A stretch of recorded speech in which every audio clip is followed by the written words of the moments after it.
is a presentation of Fox Sports. We are Fox Sports. We are LA. After a month of Cactus League games in Arizona, the Angels broke camp and hope to keep their bats hot back in Los Angeles. With opening day just around the corner, the Halos are ready for one of their final spring training tune-ups in a Freeway Series preview. Angels and Dodgers is next.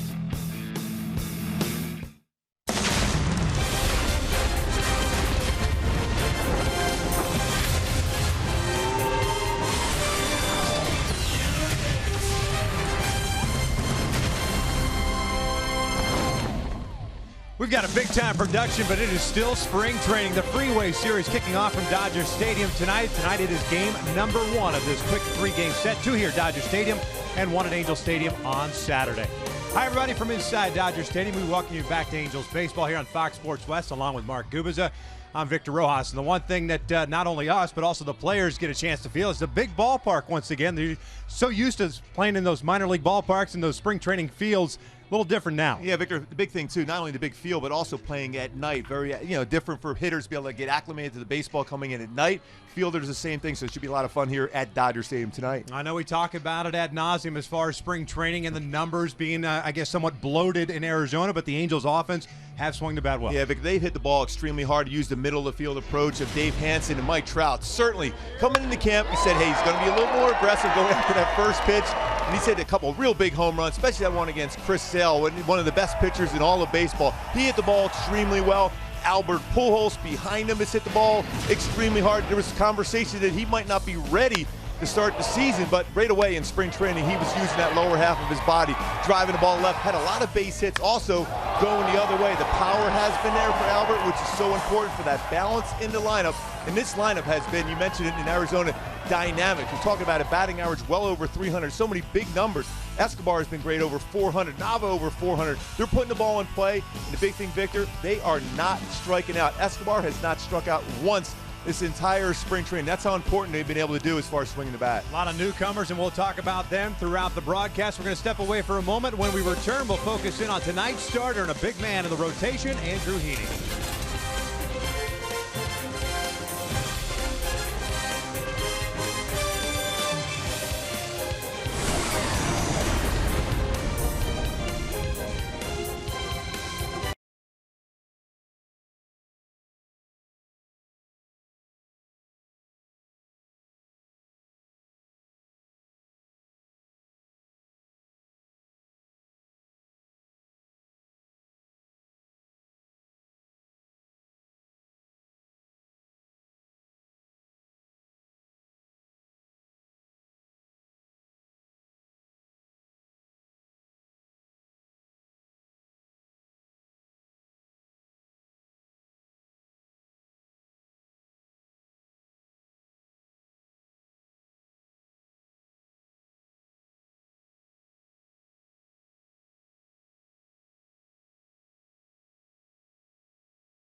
Stadium, Mike Soch and the Halos getting ready to kick off this freeway series. Mentioned Andrew Heaney's on the mound tonight for the Angels. The Dodgers will counter with a left-hander of their own, Scott Kazmir, but let's focus in on Andrew Heaney because he really kind of stood above everyone else as far as new guys last year. Oh, he threw the ball so well, made an adjustment. His mechanics carried into a very solid first season for the Angels. But what he did in spring training, too, his fastball velocity very good. His slider command, changeup, hitting those spots, lower part of the strike zone has been very good. Scott Kazmir has really struggled with his command in spring training. Well, we're just about ready for baseball here in Los Angeles. Sit back and relax. We're going to bring you the lineups and the first pitch when we return.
Baseball on Prime Ticket is brought to you by Hyundai. Hurry into your local dealer for Hyundai's Seize the Moment sales event today.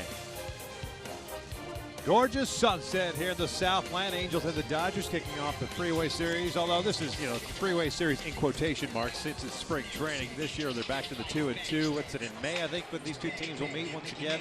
Knock it out all in 4 days, but it's always fun when these two teams get together. The fans love it. I know there's Angel fans all over the place here. I'm sure there'll be Dodger fans at the Big A on Saturday. This is going to be a lot of fun here tonight. Again, playing a game in this atmosphere at night where the pitcher's going to have better feel, I think, for their breaking pitches, which is important to be able to get that confidence going both for Kazmir and for Heaney tonight. Let's take a look at Mike Soch's starting lineup for this ball game. The Halos, of course, last year at 85 and 77. Will not have Mike Trout in the lineup, dealing with a stomach ailment, so he's not in there today. Yunel Escobar will lead things off, play third. Craig Gentry gets a starting nod in center field. Albert Pujols DH and C.J. Cron at first base. Cole Calhoun in right. Andrelton Simmons, the shortstop. Carlos Perez behind the plate. New acquisition Shane Robinson signed today. He was let go by the Cleveland Indians in spring training. Had a very good spring, but he was signed today. He will play left. And then Johnny Giavitello will wrap things up at ninth and play second base. Taking on the 32-year-old left-hander Scott Kazmir. Signed in the offseason last year, of course, between Oakland and Houston. Not bad numbers. It seemed to get a little bit worse as the season progressed while he was a member of the Astros. But overall, combined 7-11 and a 3.10 ERA. Yeah, he had a good amount of strikeouts for 183 innings pitched, 155. Fastball velocity slowed down a little bit as the season progresses. Fastball is around 88 to 93. Slider, cut fastball, a pretty good cut fastball, curveball, and solid changeup also for Kazmir. Take a look at the defense behind Scott Kazmir. It's Van Slyke, Hernandez, and Puig in the outfield from left to right. The infield has Turner and Seager on the left side. Utley and Gonzalez on the right side. Howie Kendrick still dealing with that sore left calf. A.J. Ellis, the veteran, behind the plate. And always fun to watch Yasiel Puig out in right field. One of the best throwing arms you're going to see. Got himself in real good shape during the offseason to stay healthy. He's going to be very important for this Dodger club to stay healthy. What an arm he has, and that coverage out in the outfield. I like how you used the term fun with Yasiel Puig out in right field. Yeah, barrel of laughs. Yes, he is. He can get a fly ball back to the wall and throw it all the way to the home plate in the air. Also might throw some other place, too. Supremely talented. Yes. Yunel Escobar leading things off for the Halos. By the way, good to see you again. Yeah. I know we did the preseason show. Yes. Has that show? Has it been on the air yet? Yes, it has. We did? Yeah, earlier today. Oh, good. Yes, just to keep you updated. But good to see you. Yeah. Good to be with you. First one tonight, Escobar takes, which is a rarity for Yunel Escobar. He likes to jump on that first pitch. The amazing thing about him, he's always swinging at that first pitch, but he has not struck out. He did not strike out once in Arizona, which is truly amazing considering how many bats he had. And there's our first whammy of the spring and of the season. You just, if he punches out here, it's spring training. Take off the headsets. It's just go. It's all right. It's spring training. Just go. Escobar, 314 last year with 9 home runs and 56 RBIs. Scooby's fist pumping here because he didn't punch out. And there's the first shot of tonight's game. It's the little things that make us tick, right? No question. And even being aggressive that he was the entire spring, throughout his entire career. Yeah. Be down 0-1 if he didn't make contact that first pitch. And next, when you look up, it's 3-2 count, seeing about 6 or 7 pitches per at bat. There's a lot of guys in this Angel lineup that put the ball in play, which is important to be able to do things for Mike Scioscia this year as far as hitting and running and putting guys in motion. And that's the spot that he will more than likely be at, is the leadoff spot. Craig Gentry steps in. Mentioned he's getting to start in center. Trout dealing with a little stomach ailment, so not playing today. Craig last year spent the season in the Oakland A's organization. Just a brief time in the big leagues, just 26 games. Most of his numbers put up at AAA Nashville. He's a member of the Athletics. Angels have faced him quite a bit over the years. Good speed. He's came up with Texas, of course. Played with Oakland. Came into spring. Potential platoon player in left field with Daniel Nava, who's not playing tonight. What a spring he has had so far. And Gentry's had a good spring. 326 batting average, the on-base percentage at .413. And can still run. 25 bags last year at AAA. Bouncer left side. Seager, good throwing arm from the shortstop position, retires Gentry. 2 down. That ground ball out, and about Hyundai key for this game for the Angels, and what we see in this entire spring. A little DJ Snake, little up the middle approach. For Mike Scioscia's club, Dave Hansen has preached that from the get-go into spring training. Been very effective using that big part of the field and putting the ball in play and forcing the defense to make a play behind them. Base is clear for Albert Pujols. DHing once again. He's played the field already, though. Remember, in spring training, the early parts of spring training, everyone was talking about when and if Albert would be ready for opening day, and then he was showcasing the bat, and he was feeling pretty good. And then, maybe he won't play first base until we get into April. And he's feeling great. He's ready to roll. He actually wanted to play some more first base than he ever even had a chance to do. But the most important thing, that bat in the lineup. Takes inside, 2 balls and no strikes. Albert 273 this spring. 5 home runs, 12 runs batted in. We're looking at striking, it's 2-1. Last year, of course, 40 home runs, 95 runs batted in. But hit just 244. And was pretty much the everyday DH from August on. Bounces out when fouled, 2-2. New skipper, a lot of new faces. Talk about the Angels' new faces. New faces, the entire coaching staff. The only exception being Rick Honeycutt, the lone carryover from Don Mattingly's staff. He's the pitching coach, but Dave Roberts in his first season, after serving the last couple of seasons as the bench coach for the San Diego Padres. One of the great guys around baseball. I've known him a long time. Smart guy, loves the game. We know how much the speed part of the game has been important to him as a player. Can steal those big bases, including the one with the Red Sox, and help them win that one World Series. He's very aggressive. He's going to have these guys playing that type of baseball, the Dodgers. 3-2 to Albert, and that's driven to the gap in left center. That's going to go all the way to the wall. Albert will turn, head towards second. No, he'll slam on the brakes. It's spring training. He's going to just wait, make sure these games count before he tries to get to second. Yeah, he doesn't want to waste those doubles as far as all-time mark in spring training. No chance he was going to get to second base. No. That ball was hit so hard it got out to the wall quickly. That was a tremendous 2-iron he brought out from his playing golf down there in Arizona in Tempe. And what a rocket there to the left center field. Hernandez did a nice job of getting that baseball in very quickly. There's no reason at this point, especially dealing with what Albert did during the offseason of surgery, to take a chance at this point. Still great to see him there, see that smile on his face, know he squared up the baseball so well.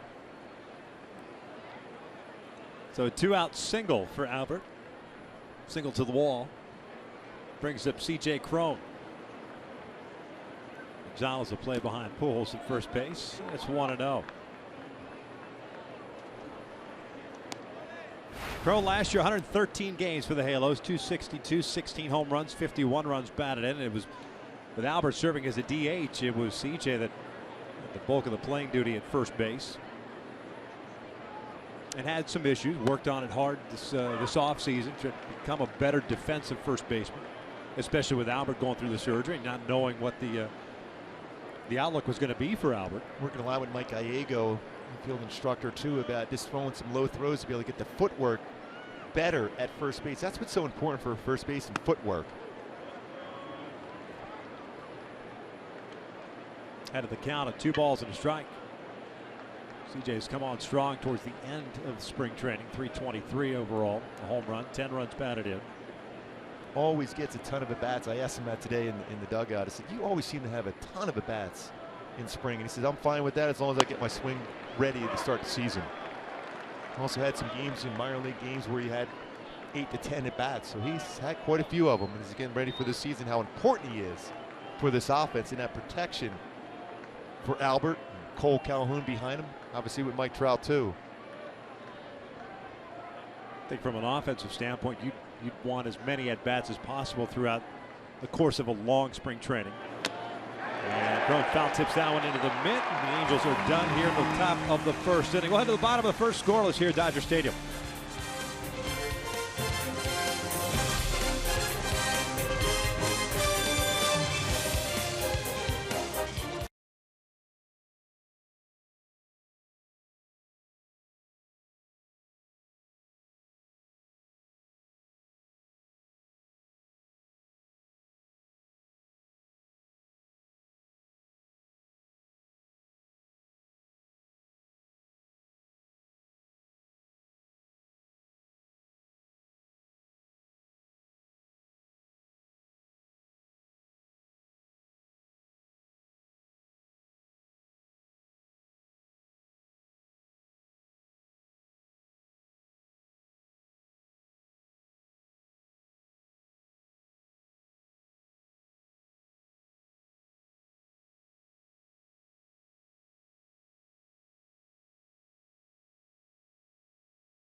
Take a look at Dave Roberts' starting lineup for the Los Angeles Dodgers.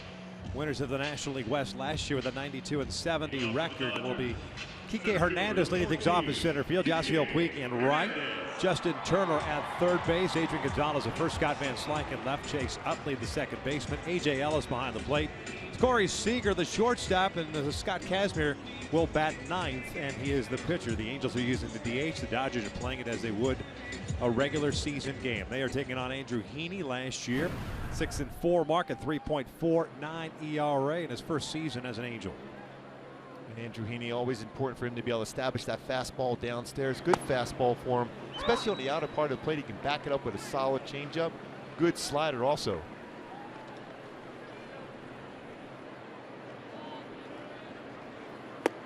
And is chasing the high fastball. In the hole at 0-2. Kike last year, 307 with 7 home runs and 22 runs batted in. Spark plug player for the Dodgers. This will be his second season. Part of last year, part of that big 7-player deal with the Marlins as he flares this one to right. The Dodgers have their leadoff man on board. Check out the Halos defensively behind Andrew Heaney. Shane Robinson getting the start at left. Greg Gentry in center. Cole Calhoun at right. The infield with Yunel Escobar and Andrelton Simmons on the left side. That's the brand new left side of the infield. Johnny Giavotella, C.J. Cron on the right, and it's Carlos Perez behind the dish. Well, it's going to be a lot of fun to watch Andrelton Simmons at shortstop. One of the best you'll ever see. Already multiple Gold Glove winner when he was with the Atlanta Braves. Great range, great throwing arm, loves to play defense. It's going to be fun to watch him make those plays at shortstop. Andrelton, of course, acquired in the offseason deal from the Atlanta Braves. Sent Eric Ibar to name one of 3 that went the Braves' way. Sean Newcomb, of course, former #1 pick, and Chris Ellis, 2 pitchers, and Ibar going to the Bravos. Yasiel Puig at the plate with nobody on at a man at first. 1-0. Andrew Heaney, by the way, making his 5th start this spring. 1-0 with a 2.57 ERA. 17 hits allowed and 14 innings of work, had 14 strikeouts as well. See Puig's numbers, limited action last year because of a couple of stints on the disabled list. Hamstring problems.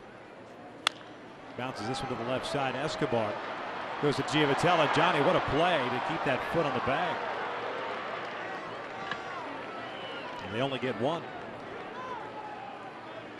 And Johnny really has worked out a lot on his defense. It's a solid play there. The range, it was a pretty good hop, but the wide throw is able to keep that foot on the base. As you can see right there, you're going to see that a lot as far as in that neighborhood type play at shortstop. It kept the foot on the base, gets the force out. Nice job by Johnny Giavotella. He's worked out a lot this winter with Ron Washington down in Louisiana to get the footwork together, the hands together, that second base position. We know he can hit. It's how he defends. Determines how well he's going to be as far as a major league player.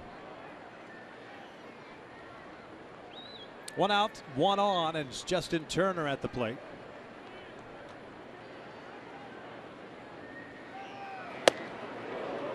Cuts through the first one. Turner last year, 294, 16 home runs, 60 runs batted in. You talk about ridiculous numbers in spring training. Granted, he's only played in 9 games, but in those 9 games, he did 565. That's seeing the ball pretty well. Yeah. Upstairs. It's 1 ball, 1 strike.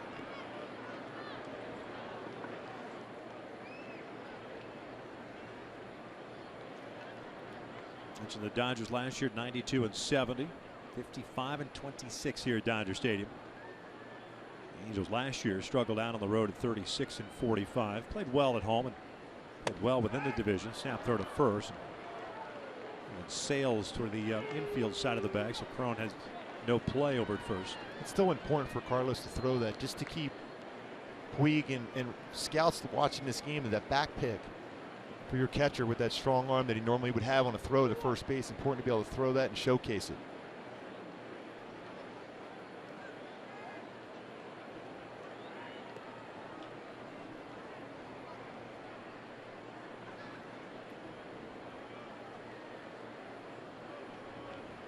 Two balls and a strike. Adrian Gonzalez on deck. Scoreless here at Dodger Stadium. This one's fouled back. Halos coming to this one with a 15, 8, and 6 record on the spring. The Dodgers 13, 14, and 3. I think that records matter, but they actually keep them, so that's why I'm sharing them. And they're printed on the page. They're in the game notes I'll tell you what, being around these guys in Tempe, the smiles, not only in Mike Scioscia's face, but the coaching staff and the players, they really had a good time. This one out towards center. Puig was on the move. He can't find the baseball, but makes a good read as that ball falls in there. Ends up at third base. Little flare by Turner puts runners at first and third with one out, and Adrian Gonzalez coming up. And just like we said in the opening about going to the big ballpark and playing again at night, it's also important for fielders to be able to read. As you can see initially with Craig Gentry, one of the best outfielders you're going to find, especially wherever you put him, center field, left field. But Puig sees that ball down because of the fact it's a little different read off the bat at night as compared to all those day games playing in Arizona, in Tempe, and the other stadiums for the Angels. Not many night games, so it's a different read off the bat to be able to see and pick that up quickly as an outfielder, to be able to make that quick first step to run in and make a play.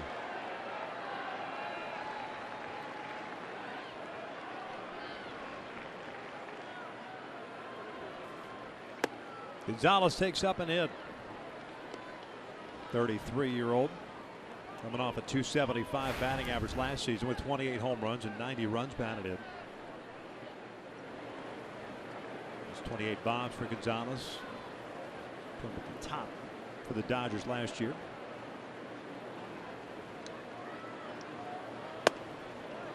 On the corner for a strike.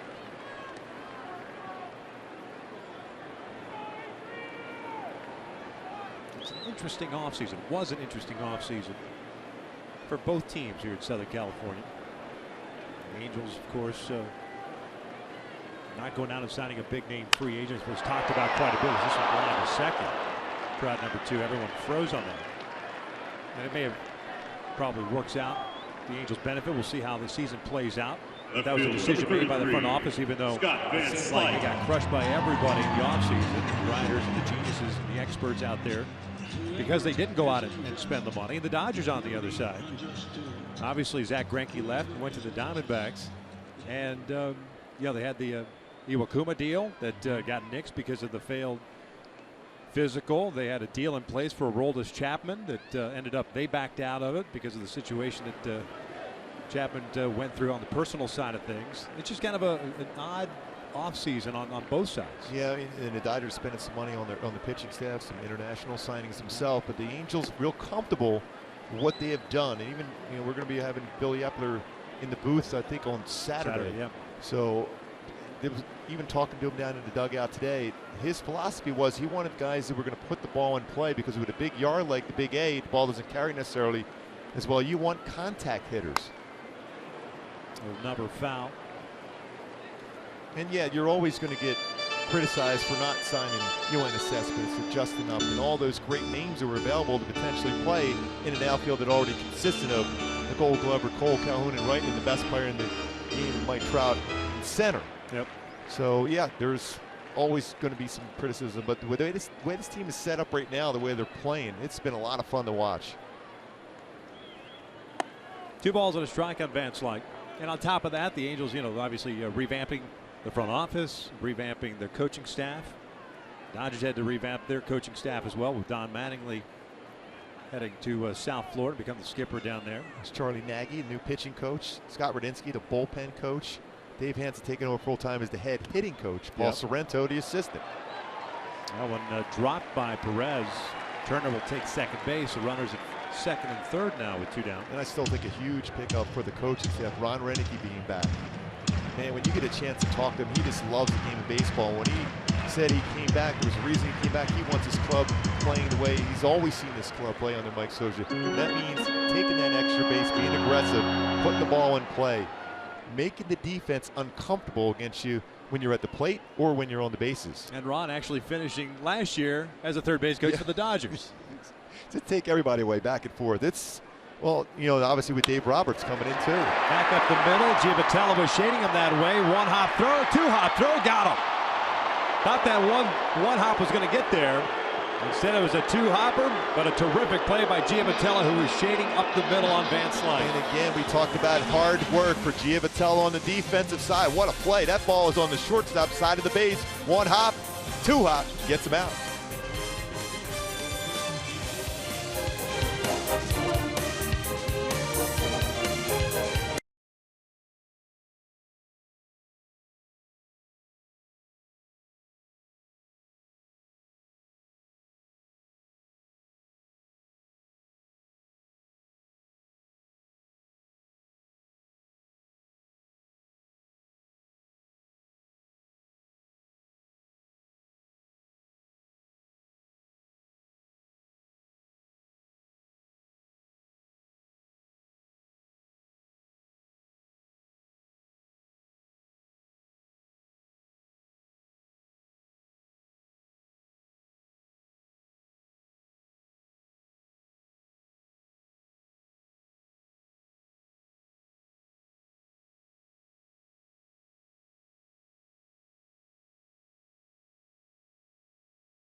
Thankfully, Johnny Giavitello was positioned in the right spot on that little dribbler up the middle by Van Slyke. Well, look how far he had a range to be able to go. He's about 4 or 5 feet into the outfield grass. 2-hopper over to C.J. Cron with a very good stretch. But again, it's going back to that comfort zone for Johnny Giavitello defensively. Very important for him to make the routine plays, but occasionally the spectacular plays.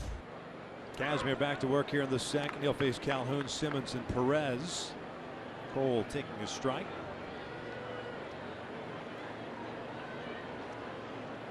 Calhoun last year, 256, 26 home runs, 83 RBIs. It's Turner is off Fowler's throw.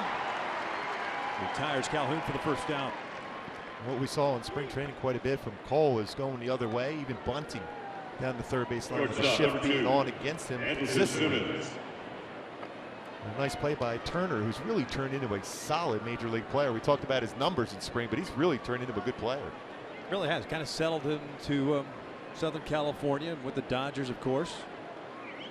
Terrific numbers in his third season with the Dodgers.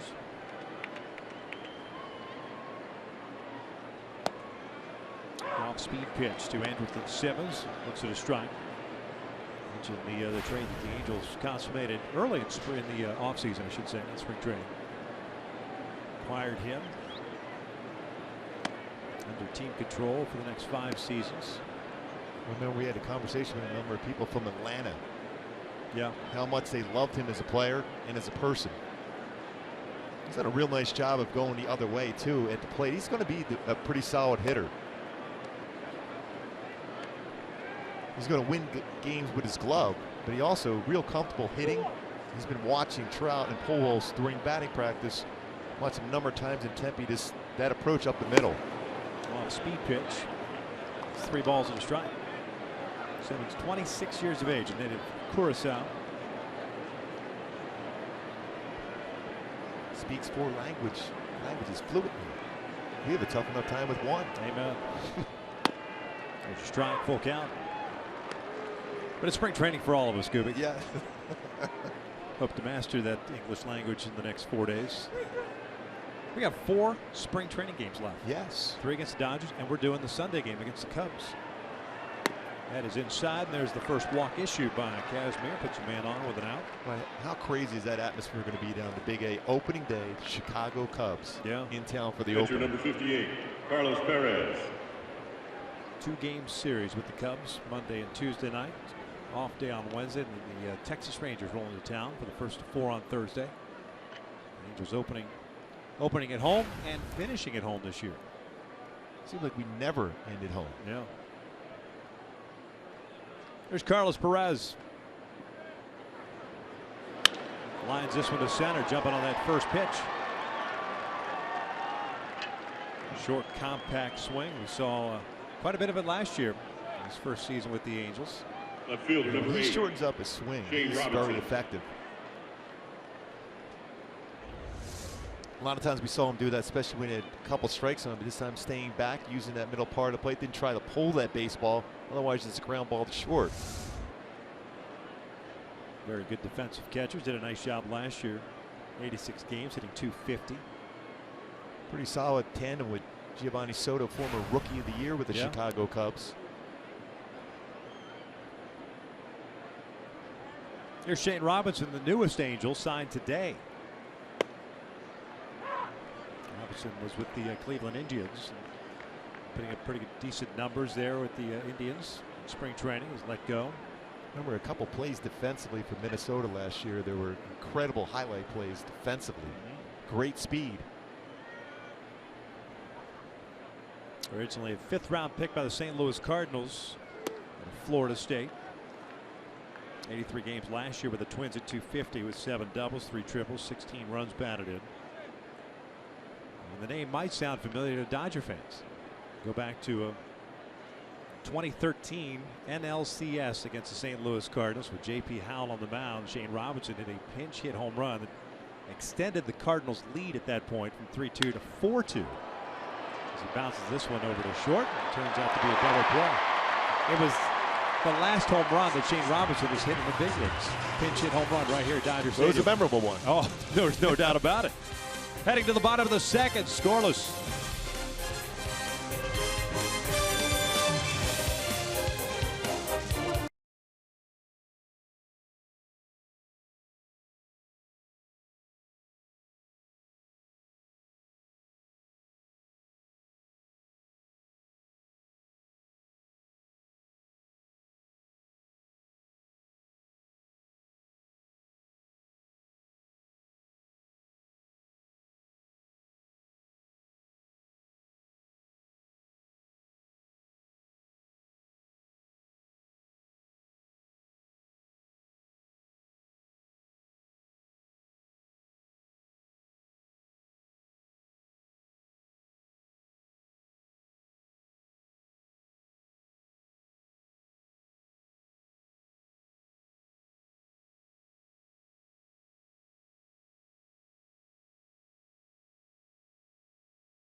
Andrew Heaney back out on the mound for his second inning of work. He'll face 6, 7, and 8 for the Dodgers. Utley, Ellis, and Seager.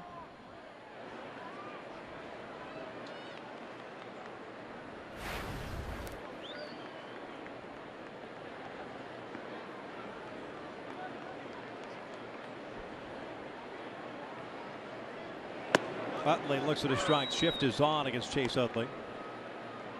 Andrelton Simmons, the lone infielder on the left side. And Escobar, shallow right field. And the Angels incorporate that quite a bit in spring training, including all 4 infielders on the right side against Mitch Moreland. This one foul. It's no balls and 2 strikes. Well, if you're on the mound, you got all 4 infielders on that right side. You better make your pitch. I'm not going to try to sink something down and away. I want to make sure I go something off speed in or half or fastball on the hands. Avoid that whole left side of the infield being wide open. This one line to right field. And will fall in for a hit. Beat the shift. Leadoff man on board. Third hit allowed by Andrew Heaney. Here comes A.J. Ellis. One thing Charlie Nagy's going to look at right now, that's twice now so far in this game for Andrew Heaney. He's been ahead of the count 0-2 and hasn't finished off that pitch. That slider kind of got around on him. Too much to the plate earlier against Hernandez. 0-2 high fastball. And that 0-2 pitch fastball down and away just off the outside corner, very effective, or that sharp slider just off the plate. Avoid the middle of the plate, especially way ahead of the count. At this point in spring training, though, as a pitcher, are you already looking forward to that first start of the regular season? Yeah, it's all about feel now. You just want to get a feel, especially for your secondary pitches. You know your fastball's there. You probably went through that dead arm period at some point in spring training as a starting pitcher. Now it's a feel for those secondary pitches, would become big because hitters still are geared up for the fastball. If you could throw your all-speed pitches early on in the season, you could be very effective. Dead arm. It's just so morbid. I can't believe we haven't come up with a better term in today's day and age. This will lift it out towards center. Gentry a step back, but he's got a beat on it. 1 down. Hey, become a season seat holder to enjoy exclusive benefits and the same seats all season long at the greatest value. Visit Angels.com/season seats for more information. I'm sold. First reads out of the way. Yes, there it is. Only 3 or 4, 5, 6 more to go. Perfect. But wait, per there's inning. more. Per inning. Yeah, per inning. Exactly. There's Corey Seager.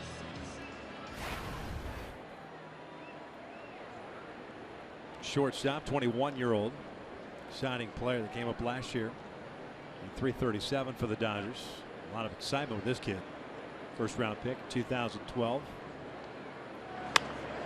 Little roller up the line, and nice play by Escobar, but he can't do anything with it. Talk about Andrew Heaney making his pitch on a left-handed batter. And a nice recovery by Escobar just to keep that from getting to that outfield grass. Otherwise, it's going to be second and third. Pitcher number 29, Scott Kazmir. Jammed him, looking the other way. Seager was, and ends up getting a base hit out of it. Yep. But good hustle, though, not giving up on that baseball by Escobar. We're seeing right away, early on, what we're seeing, the defense for the Angels much better as far as some range, especially in the infield. Certainly going to see that in the outfield. Better defense allows your pitchers to be more aggressive throwing strikes. Well, a bunt situation here with the pitcher Kazmir up. It's the Dodgers batting their pitcher. The Angels using a DH. Corner infielders in, anticipating the bunt. There's ball 1. Utley, the man at second, and Seager at first. 3 for 26 in his big league career.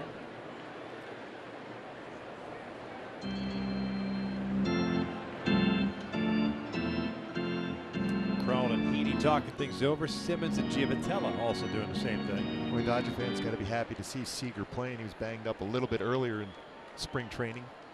An infield hit there, but such a valuable player. He is going to be a star in this league for the Dodgers. This was bunted foul. It's counted 1-1. Dodgers have had their share of banged up players this spring. Under the rotation, Brett Anderson going to miss a considerable amount of time. Back surgery. Brandon McCarthy still coming back from Tommy John surgery. Mentioned Howie Kendrick dealing with the sore left calf. He might start the season on the DL. Yasmani Grandal's dealing with some forearm tightness. Halos have had their issues as well, especially on the pitching side. Yeah, coming into camp, thought that was going to be a strength with 8 starters, but it certainly been tested in camp so far.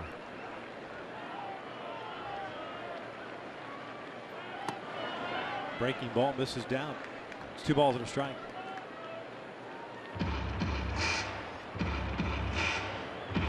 No strikeouts, no walks, 4 hits allowed for Andrew Heaney. Top of the order, Kike Hernandez on deck. Angels and Dodgers will play here again tomorrow night. 7:05 start, and then I guess a 7:10 start technically. 6:05 start Saturday at the Big A. This one bunted toward third. Escobar goes to third. They do get the force out there. Nice play by Yunel Escobar. 2 down. What you're seeing there is the third baseman who was a shortstop with those hands and how quick the transfer to be able to make that quick decision and throw to third base. Put himself in position, he has his body turned right away, and then a quick throw to third base just gets Utley at the bag. Simmons wisely thought about throwing over if Kazmir wasn't going hard down the line, potential double play, but see that left side of the infield, very athletic, quick hands. Nice play by Escobar and Simmons to be there. Andrelton was one of the guys he was dealing with a little sore arm a good chunk of the spring. 2 on, 2 outs. Hernandez drives one to center field. Gentry is there. And the Dodgers will leave a couple of men on base. 2 complete here at Dodger Stadium, and we're scoreless.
For the first time this season as the circuit heads to Martinsville, where Denny Hamlin looks to defend his title and claim his 6th career checkered flag on NASCAR's shortest track.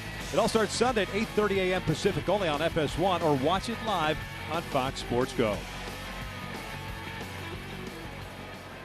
Top of the third, no score. 9-1-2 due up for the Angels. Giavotella, Escobar, and Gentry.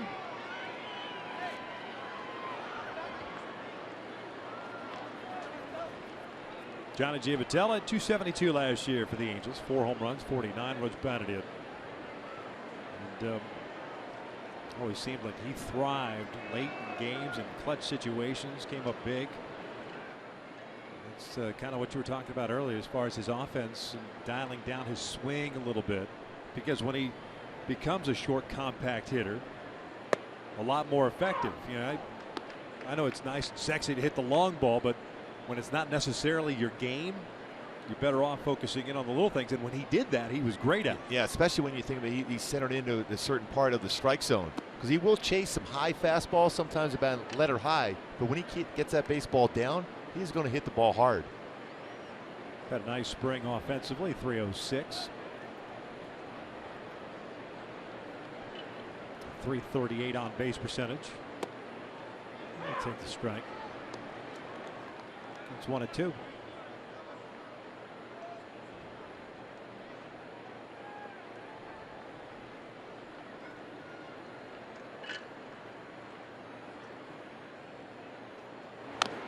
Bouncer foul.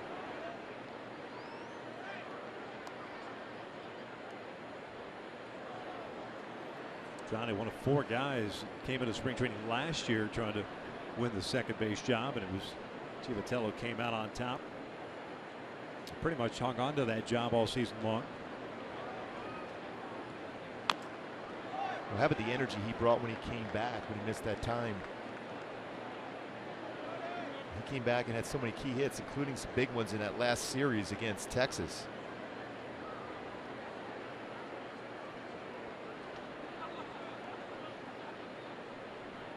.309 batting average last year with men in scoring position. Takes low. 2 balls and 2 strikes. And that's not easy to do when you think about it, because a pitcher is concentrating even more with runners on base. So the hitter is sometimes at a disadvantage, especially when nobody on base. You're going to throw more fastballs middle part of the plate, but when guys are on base or in scoring position, you're more apt to throw more breaking pitches, more quality fastballs. Takes inside, full count. I mentioned those late game situations for him, what they call close and late. They actually track those stats. Johnny hit 365 in those situations. He's worked the count full, leading off this 3rd inning. Kazmir has a strikeout and a walk, a couple of hits allowed. This one's out toward right center field, hit pretty well. Kike Hernandez tracking it. Yasiel Puig is there though to make the call and the catch. Always a good idea just to get out of the way at the end. When you're dealing with Yasiel Puig being in the same neighborhood. 6, Yunel Escobar. As a center fielder, you're tracking the baseball down to the last minute, and all of a sudden Yasiel Puig calls it. You can see right there, Hernandez is calling the baseball as you want to do as a center fielder. You're the quarterback of the defense in the outfield. But Puig takes control in the end. Fun. You said it earlier. It's fun. Yeah, it's always fun in the fun to outfield. watch. Unless you're Hernandez running close to him and potentially running into him. Escobar gets a breaking ball first pitch and rolls it foul. And now grounded out to short in the first innings. He's 0 for 1. Angels acquiring Escobar in the offseason. Deal with the Angels had to send reliever Trevor Gott to the Washington Nationals. Cute foul, and it's 0-2. One thing you're seeing from Kazmir early on, his changeup's been pretty solid, as has his breaking ball.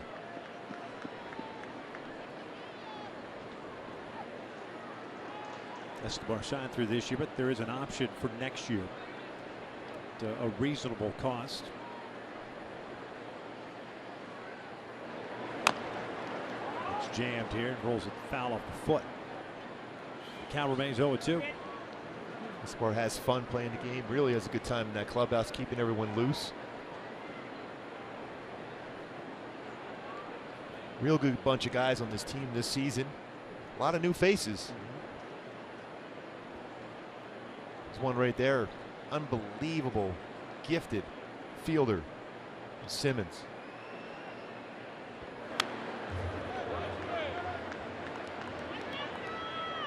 We're talking about those prolonged at-bats with Escobar, right? You know, even he was behind a number of times in spring training, 0-1, 0-2, because he's aggressive, like we said. But next thing you know, he's fighting off some pitches. It's like Daniel Nava's one of those guys too that sees a ton of pitches, which is really big for the entire team. This one back toward the middle. Seager's there, going to his left. 2 down. Kazmir gets Escobar for the second time to ground out Seager. Brings up Craig Gentry.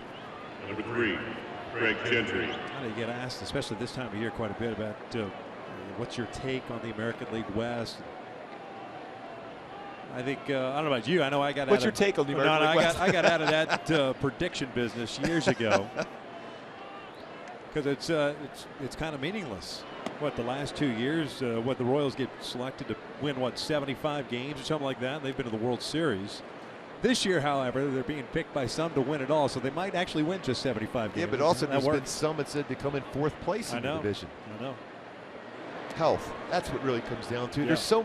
When you look at the American League, we've talked about it a number of times, there are so many good teams in the American League. The American League West, very good. Seattle has improved. Oakland, you just never count them out. Every time you think they're in that rebuilding mode, they play well.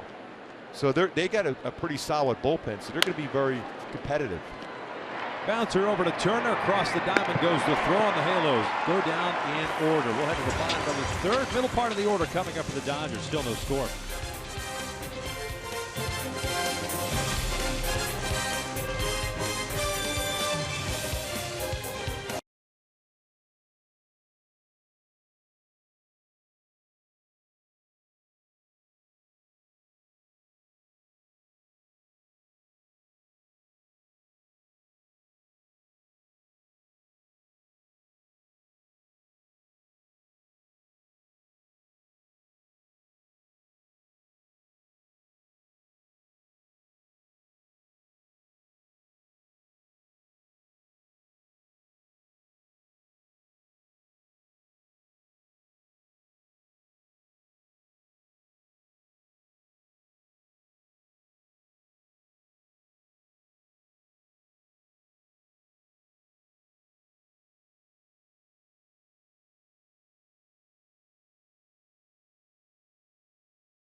Turner Gonzalez coming up to face Andrew Heaney.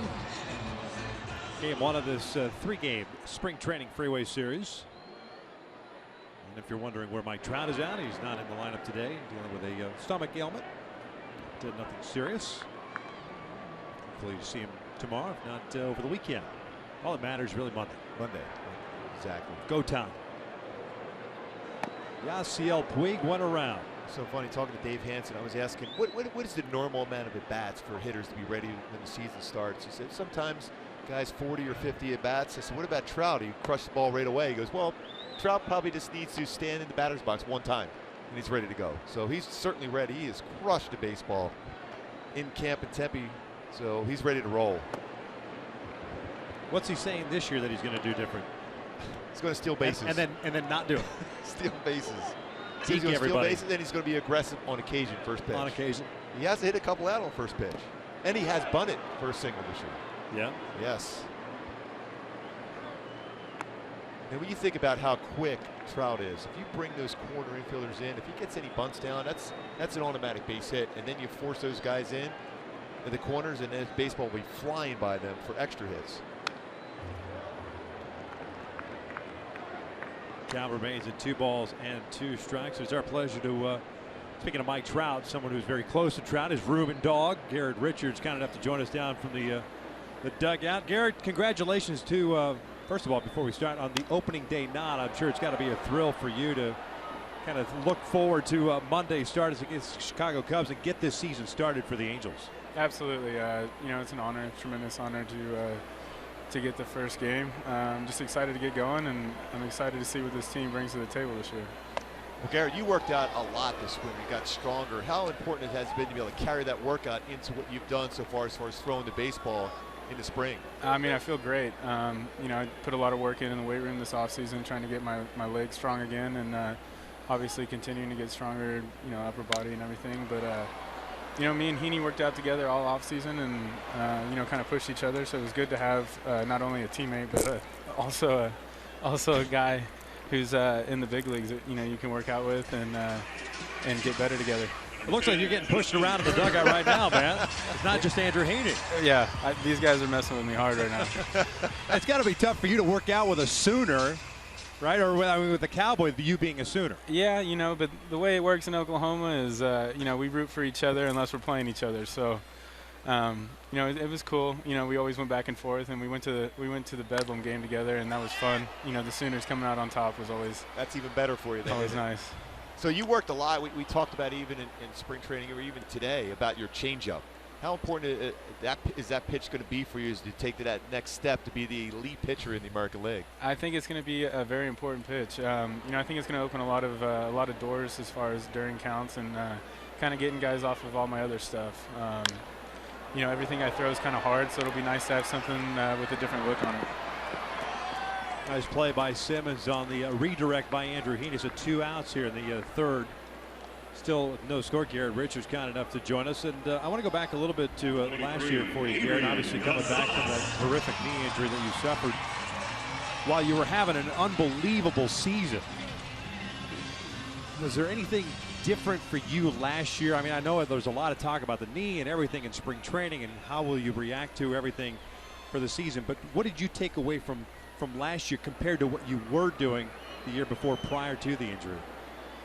You know, I got a lot of confidence in 2014. You know, I learned to just kind of go out there and let my stuff play. You know, I just attacked hitters, and really, to be honest with you, my mechanics just kind of felt amazing that year. They were pretty consistent every game, and you know, I just felt good the whole year. And obviously getting confidence, like I said, you know, is important. So really, I think just getting the reps and you know, being involved in the whole season was good. Yeah, you mentioned it was mechanics too. That's something you felt as the season progressed last year. You finally got back to those strong mechanics. Yeah, definitely. You know, at the beginning, you know, my left leg, you know, my landing leg, the injured leg was, you know, kind of inconsistent. You know, it was a lot weaker than my right leg, and so at times, you know, it would go one way or the other. So it kind of made my follow through and my delivery a little bit inconsistent. But as the year went on, you know, everything got a lot better, and you know, it was a good year. But I know that I'm capable of more. So this year will be something for me to bounce back on.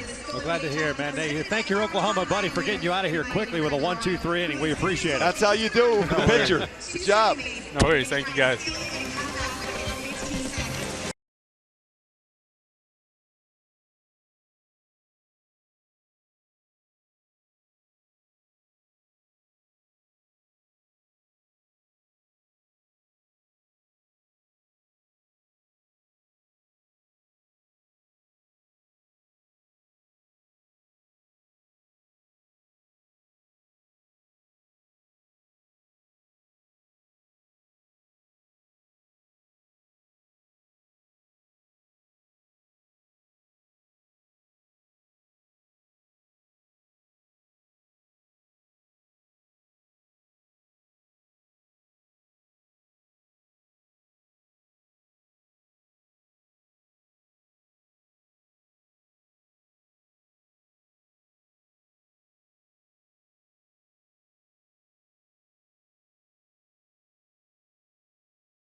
Top of the fourth inning, no score. Albert Pujols leading things off.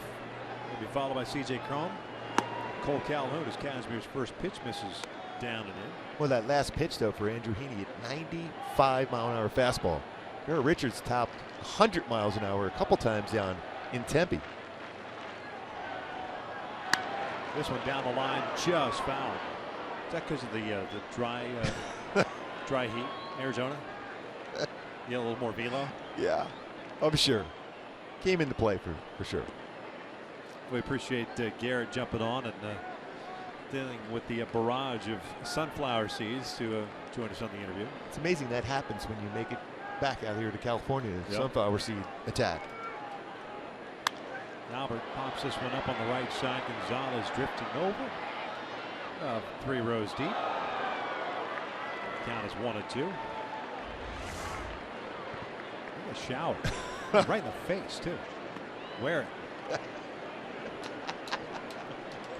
Still kept his composure. Grabbed a handful of those seeds and just popped them right in. Yes. Hey, way back when you played, did they have sunflower seeds? No, we used to share the glove too. I used to leave that glove after the inning Behind the mound. for the next pitcher to come in. Yes. Now they've got like 30 flavors of sunflower seeds. You had one. Yes. Back This in those sunflower seeds. before Technicolor. Pujols goes down swinging. Before Moses. 1 down. Second strikeout for Kazmir. Speaking of Moses, great to see Norm Peters, our statistician, is back. What's up, Norm? Moses had 3 tablets, but Norm dropped one of them. Norm's the best. Yes, it's baseball season. JR, Johnny Reynolds, our stage manager. Good to see you as always. Glad you're healthy and doing well, JR. Yeah, it's great to see that. We'll be back with the entire crew. Jay Cutlow, our producer. Yes. Who else is down in the truck? Doug Freeman. Oh, Doug Freeman, our director. Yes. These wonderful pictures. This one bounced over to third. 2 down. It's the top of the 4th inning. We're rolling out credits like the show's over. We're only gonna do half the show. Hey fans, the Angels opening series is this Monday and Tuesday against the Chicago Cubs. Fans in attendance will receive a wall calendar courtesy of U.S. Bank. While supplies last, every game matters, so visit angels.com to purchase your tickets today. What a play that was last year by Trout. Climbing the wall. Completely over the wall. Is that not going to be a bobblehead or whatever? I know there's a bobblehead or something. Yeah, there's a bobblehead with Trout and Pujols together. Cole takes a fastball low. Calhoun bounced out to third his first time up. Remember Calhoun bobblehead, the one he went over the fence in Fenway Park. Halfway over his body. Made an unbelievable play. The Gold Glove winner last year. Yep. In the American League as far as right fielders. Fantastic season defensively. Good numbers offensively. Strikeout totals kind of went up a little bit for Cole. That's something he said he was going to work on during the wintertime and in the spring training. He's been pretty solid as far as that. Amazing thing is, too, when you talk about you read synopsis on ball clubs from across the country, Cole Calhoun doesn't get a whole lot of love. It always just seems like, oh, and then there's Cole Calhoun, pretty good player. Yeah, he's a pretty damn good player. I mean, you talk about if you watch him every day. Yes. And what he brings to the table, absolutely. Yeah, you know, when John Madden used to talk about great football players, he would say he's a football player. Well, Cole Calhoun is a baseball player. Everything about him he does well. Gets that uniform dirty, plays outstanding defense. Good approaches at the plate. Very good against left-handed pitching, especially a couple of years ago. He was really good against left-handed pitching. Career high as far as RBI and home runs last season. Perfect guy to have on your team. So he does everything well and plays the game extremely hard. And was rewarded this offseason. He was a Super 2 player as far as arbitration was concerned, too. By like a couple of days, if I'm not mistaken. Exactly. That walk by Kazmir is the second one he's issued to go with 2 strikeouts. Simmons drew the first walk in the second.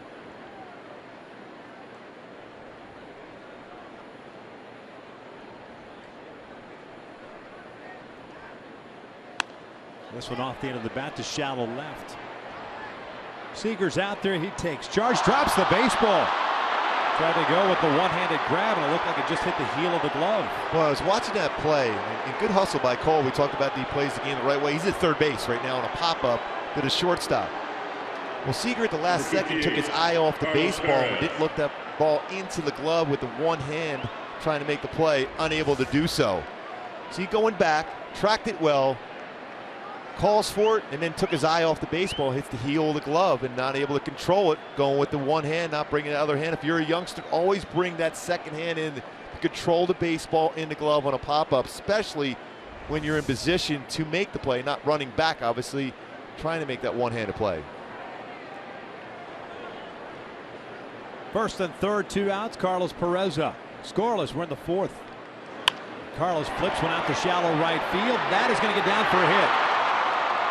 Carlos Perez gives the Angels a 1-0 lead on that single that followed the big error by Seager. Otherwise, the Dodgers would be out of this inning. Well, you remember a couple of years ago when the Angels won 98 games, they took advantage of mistakes made by their opponent, and right there, Carlos Perez does so. That's a high changeup. It looked like something upstairs in the strike zone, goes with the pitch the other way, just in front of Puig in right field, who charged it well. Falls in front of him for an RBI single after the error that would have ended the inning.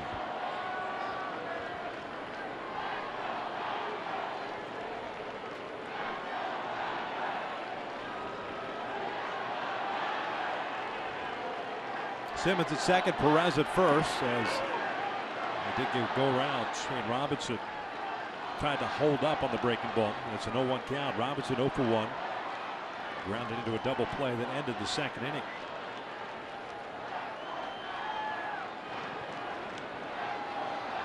Coming up in the card system, like the last couple of seasons in the Minnesota Twins organization.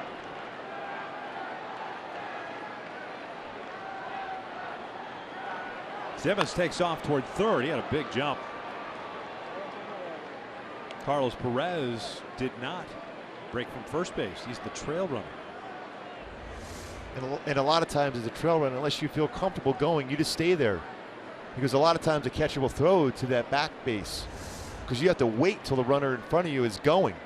So unless you're comfortable, stay there. You don't have to go. You want to be in a position where you read it well and then go, because you don't want to be thrown out at second base.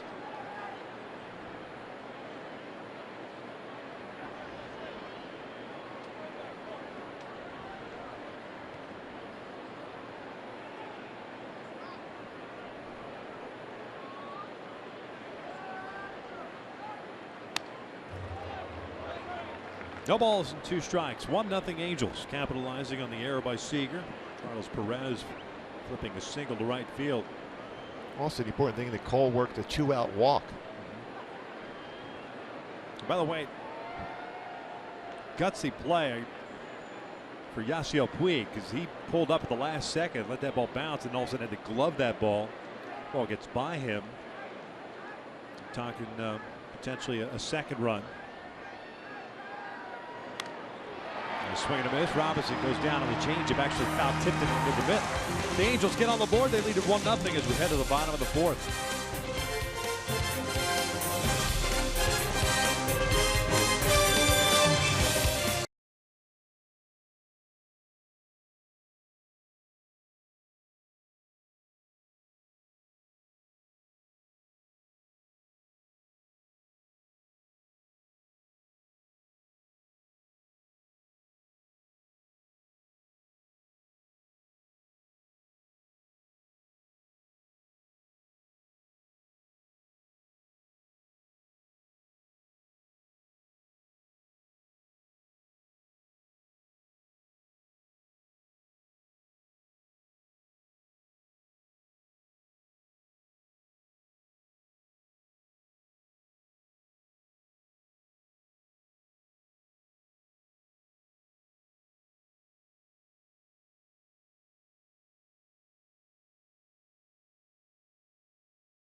Stadium, the first of 3, the Freeway Series against the Dodgers. Speaking of that, let's take a look at the Honda upcoming schedule. Tomorrow, right here, Dodger Stadium, Hector Santiago, Kenton Maeda is coming for the Dodgers, one of the international signings that the Dodgers made this offseason. Alex Wood on the mound on Saturday against Nick Tropiano. That game will kick things off at 5:30 with the Angels Live pregame show. Tropiano has been optioned to AAA, so he will start the season at AAA. One pitch and a pop-up to the right side of the infield.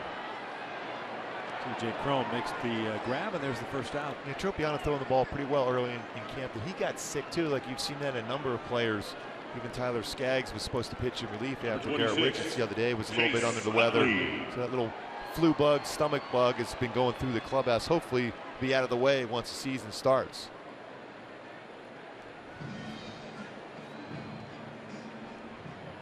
Thing with Tropiano too, I really like his two-seam fastball. He does a good changeup to go with his breaking ball, but it's that sinker he has. If he gets those ground balls, he can be very, very effective.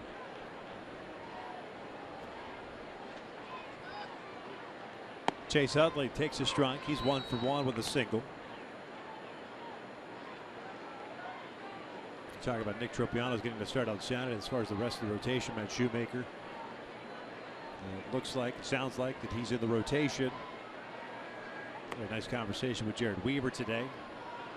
Yeah, Matt has struggled this spring. I mean, the home run ball has plagued him this spring, and you hope that that kind of goes away when the season starts. But as far as Weaver's concerned, he was, and it's easy to kind of poke fun at because the struggles that Jared has had over the last year. Poke fun at the things that he says about his starts, not about his physical ability. But Jared obviously is. He's his own, as we all are, our own worst critic, right? I mean, he crushes himself as far as what he's gone through the last couple of seasons, and you know he gets asked all the time about the velocity, but he was genuinely pumped up about the minor league outing he had just recently, and what he thinks that he could take from that and put forth towards the season. Yeah, and he said that first inning, I think he gave up a 3-run home run in a minor league game. He says, at that point, I might be done. And then all of a sudden, it clicked in because he's trying to go back to an arm slide he had a few years ago, which he even had when he was at Long Beach State, and certainly when he was one of the best pitchers in the American League for a lot of years. You talk about an outstanding win percentage all time for Weaver. But the thing is with him, he's getting that arm slot. Now it's a matter of getting his arm strong to be able to be in that position consistently. And that conversation we have with him today tells us there's no doubt he's going to get better because he just had a pitch. He knows he can throw his changeup and his curveball and his slider anywhere he wants to throw it. But he was really excited to see that he is in that all-time win list for the Angels. His changeup, how he's able to throw the changeup to bring it back on the inside part of the plate against right-handed batters. I mean, it's amazing some of the things he was talking about, the feel he has for that arm slide he's getting back to because it was hindered because of that neck problem and hip issue and flexibility issue he's had over the last couple of years. I'm not worried about Weaver right now. I think he's going to figure out a way to be able to pick up a couple miles on the fastball, but his other pitches are going to be that much better for him, and he competes as well as anybody in the game. Ellis Tardy on the fastball is in the hole at 0-2. And he literally said, after that first inning, I thought I was going to retire. Yeah. And then all of a sudden feels good about it. Yeah, I mean, his expressions were priceless. And Weaver would be honest with us all the way through. Yeah. And he was completely honest in the fact that he said, you know what, I figured something out. And a lot of times when you struggle and you're on the mound or at the plate, you figure it out, you become better because of that. Good shutdown inning for Andrew Heaney. Retires the side in order, picks up his second strikeout. We head to the 5th with the Angels on top.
Fielder and the Rangers take on Mike Trout and the Angels. It's all on America's home for baseball all season long, FS1, or watch it live on Fox Sports Go.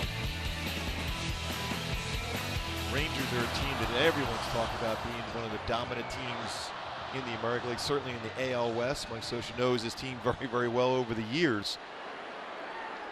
They're going to be healthy. Yu Darvish will be coming back at some point, probably around early May, and Cole Hamels will be there the whole season.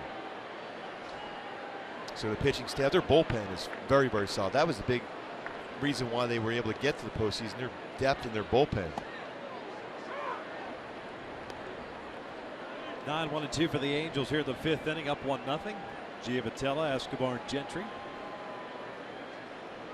Scott Kazmir has thrown 66 pitches, and the Dodgers have some action in their pen right now as Johnny fouls this one. It's no balls and 2 strikes. Yimi Garcia, right-hander, getting ready. Kazmir, 3 strikeouts, 2 walks, 3 hits allowed. Unearned run coming across for the Angels in the 4th. Good changeup from Kazmir, and that's the 4th strikeout for the lefty.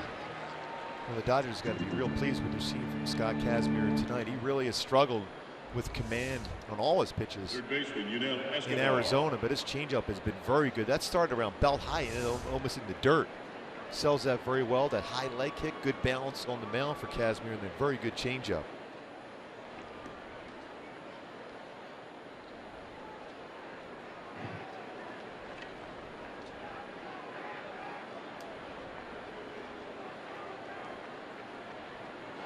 Escobar gets jammed, and he'll flare this one to right for a base hit.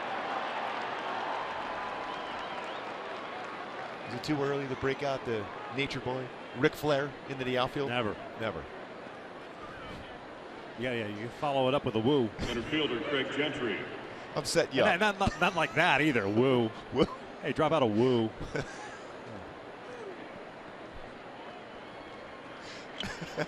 Hey, it's your call, man. Oh, are you supposed to say nature boy and I'm supposed to do the woo? I just did. I don't know if I can get that. I'm not sure I can get there. You could do the strut here right around in the booth here. It would be perfect. Sure.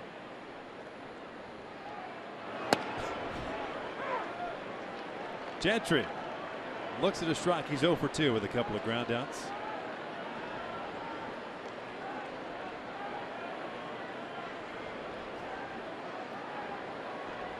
It was a cool night.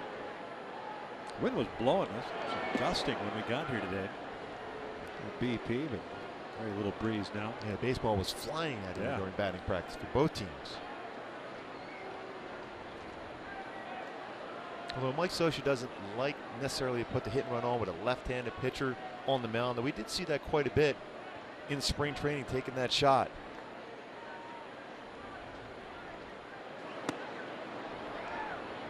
Turner was playing back at third, so Gentry thought about it. It's 2 balls and a strike.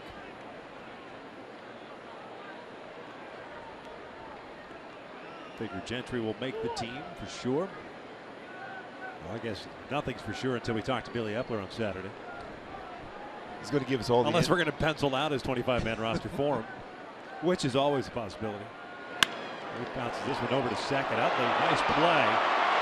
Over to Seager for 1 on to first. They get the double play. At least so it's called by Alfonso Marquez. They're going to keep the Dodgers on the field in case the Angels want to challenge it. And Mike Scioscia's on the warning track, waiting for Dino Evil. Give him the high sign and the low sign. It stands right now. It's an inning-ending double play.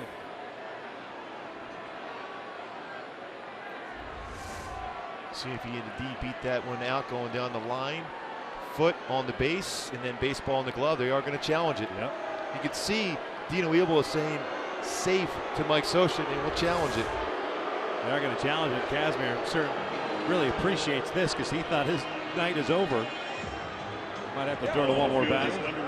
Everyone's getting work out. I mean, the umpire, the same thing. The crew trying to get this call right. And obviously for Dino Evil to get the word from in the clubhouse to make sure that it's worth the challenge. Kind of trying to figure out why Dave Roberts went out for a second. See the foot on the base. Definitely beat that throw. Yeah. Well, he hit that ball hard. That's how fast Gentry is going down the line. Really nice play by Utley, too, on that short hop. Paul Lamel and Alfonso Marquez with the headsets on. Again, as a hitter, all you want to do is square up the baseball, and you see how quick he got down the line. Foot is definitely on the base as the baseball is going into the glove.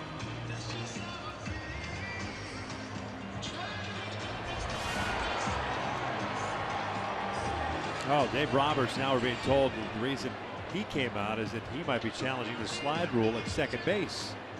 Make sure as a base runner that you can reach the base. Quick throw. Now you have to be able to reach back and touch the base. It doesn't look like Udell made an attempt to touch second, but is he in a position to reach back? It certainly wasn't a late slide at the base. No. But I think that's more of a situation where he's sliding just to get out of the way, because that throw is going to be right at him. And that's one of those plays, too, as a base run. That ball was hit so hard, and it was a quick turn and throw by Utley to Seager. It's very difficult to be able to get to the base to be able to put your hand out there to make contact. So look at the slide by Escobar at second. I think he's close enough Yeah. to the base there. There's no doubt in my mind. Now, did he reach back for it? But he's No. close enough for it. Yeah, and he didn't veer off to go after Seager.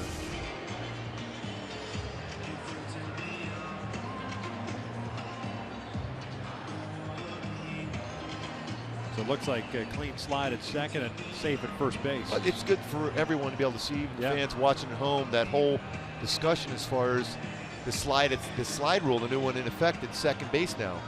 Here's a look at the new rule. If a runner does not engage in a bona fide slide, that term hasn't been used since the 30s, bona fide, and initiates contact with the fielder for the purpose of breaking up a double play, he should be called out for interference. And of course, this goes back to perhaps maybe, I guess, the exclamation point being the Chase Utley slide. Exactly, against the postseason Mets. last year against the Mets, right. And then the neighborhood call where you have to make contact with the base on the turn of a double play. Obviously, on that one, that was still in vibe also. You're going to have a pitching change here with Kazmir heading off. The Angels up 1-0. We're in the fifth.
Outs and one man on. Remember, Dave Roberts came out and challenged a slide at second base.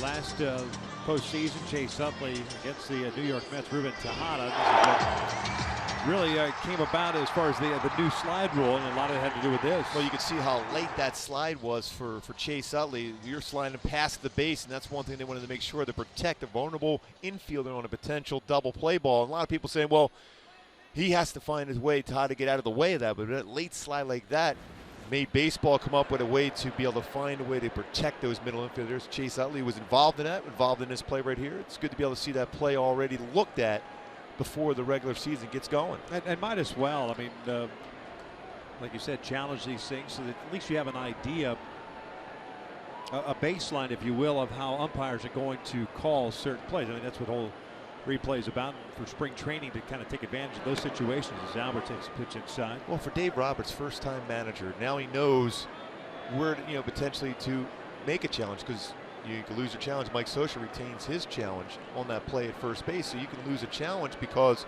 you don't really know the interpretation necessarily of that play at second. So that's a wise decision at this point for Dave Roberts to take a look at it also. Howard hits this one out to shallow center field. Kike Hernandez comes in. He'll put it away, and the Angels are done here in the fifth. We're headed to the bottom of the inning. It's 1-0 Halos.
Los Angeles Angels, it may not be reproduced or retransmitted in any form, and the accounts and descriptions of this game may not be disseminated without the express written consent of Angels Baseball LP. Halos up by the score of 1-0. Love that roll V-neck. Yes. Good look. Seager swinging to the first pitch, bouncing toward right side. Giavotella has it go off his glove. The ball seemed to, it was a bouncer. It seemed almost like a super ball. It seemed like the pickup speed as it got closer to the glove of Giavotella. Yeah, they always talk about how quick the infields are out in Arizona. This infield looks real quick for the Dodgers here at Dodger Stadium. Number 21, picked up speed as it got by Giavotella, going in that outfield grass. Almost made another good play defensively. Second hit of the game for Seager, though. Trace Thompson pinch hitting here in the pitcher's spot. So Yimi Garcia will just get credited for 1/3 of an inning to finish off the top of the fifth. Santa Margarita High School. Great throwing arm from the outfield. Former pitcher, Santa Margarita. Yep. It's a pretty decent talent in that family. Means he would have worked with former Angel great Mike Witt. Mike Witt. Exactly. Yep. Picked up in a deal with the White Sox this offseason. He had his first career home run last year against the Angels. Remember the White Sox. Got into 44 games with the Sox last year, 295, 5 home runs, 16 runs batted in, 8 doubles, 3 triples.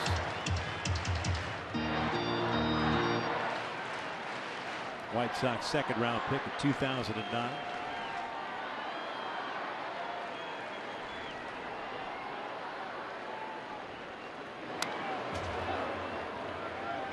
Oh, and his brother's Clay.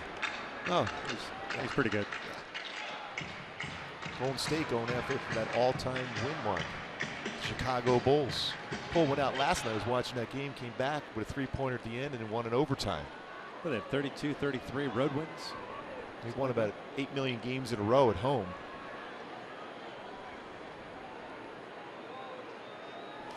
Breaking ball in the dirt. Seager's going to try to advance and he'll get there. A wild pitch puts a man at second for the Dodgers.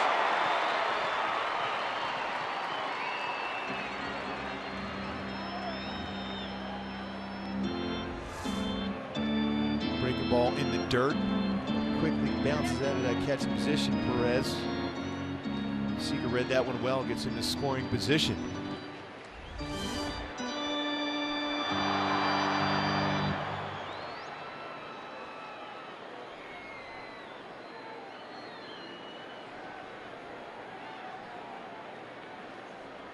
Andrew Heaney with a couple of strikeouts and no walks. 5 hits allowed. By the way, how great would a playoff series between the Clippers and Golden State be? Especially Blake Griffin coming back. Serious action. Some scoring.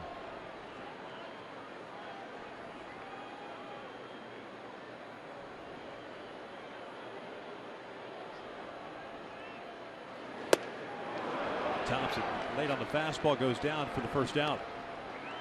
Real good life on the fastball tonight for Andrew Heaney. Stayed back in the well neck, good balance, high fastball. Thompson upstairs, just a little bit above the belt. It looks inviting for a hitter. Very difficult to catch up to that fastball at that velocity and that location. It is an effortless, fluid delivery for Andrew Heaney. Almost like when hitters talk about fastball being sneaky fast or on top of you in a hurry.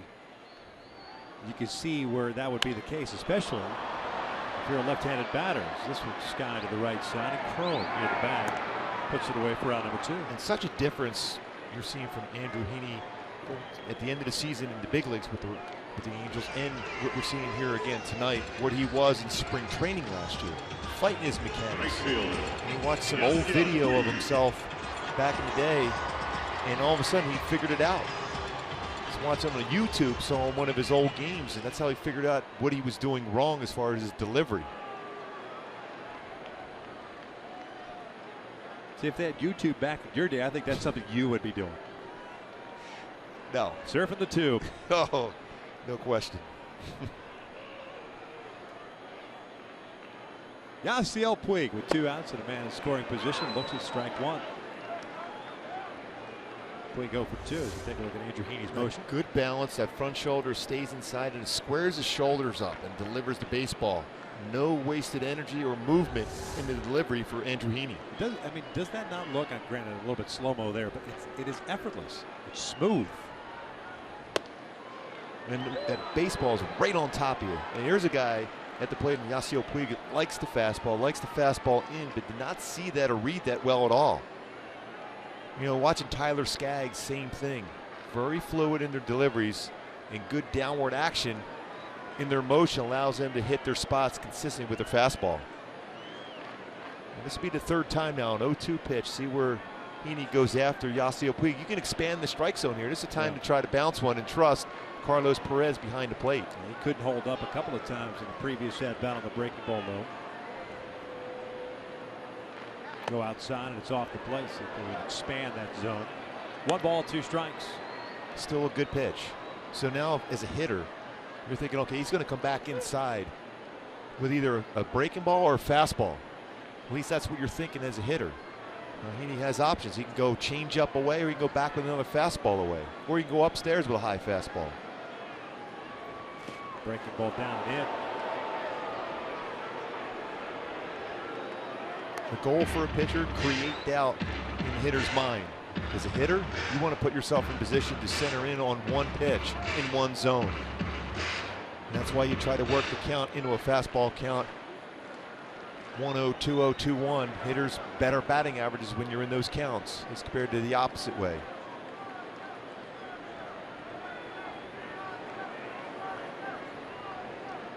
Two now. Puig shoots for the right field. That'll get down for a hit. We're going to wave around is Seager. The throw is off target. The Dodgers have tied it up at 1. Pretty good piece of hitting by Yasiel Puig going the other way on that pitch. Especially when you get ahead of the count 0-2. Just missed with a fastball away. Hard-breaking ball down and in. Did not get him to chase. Look, you have changeup away, a little bit elevated enough, and Puig didn't try to pull that. The ball well to right field. A very difficult play for Cole to get behind that to get more on the throw because it's a one-hopper right at him.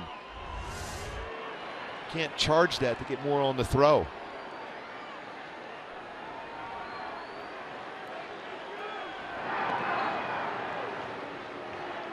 Dodgers tied up here at the bottom of the 5th inning.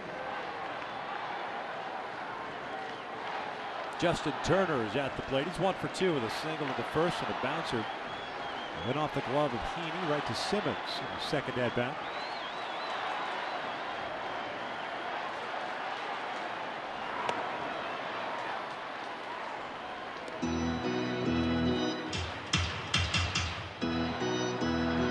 Base hit by Puig, the 6th hit for the Dodgers tonight.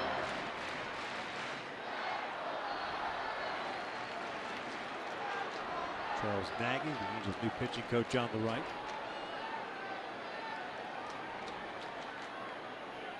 This one yanked, and that is foul. Down the left field line, but just out in front of it. Turner unable to keep that ball fair. You mentioned Charlie Nagy, a guy that was a very good pitcher in the major leagues. Successful one. As you see, that ball is about 2 or 3 baseballs foul out in front, just enough for Turner. But the pitching staff just loves the conversation and the positive outlook that Charles Nagy has, especially when he's talking about picking up the pace for the pitchers, which is important for your defense. Throwing strikes, getting ahead of the count early, utilizing your fastball, but also using your off-speed pitches in fastball counts. Check in on Puig at first base.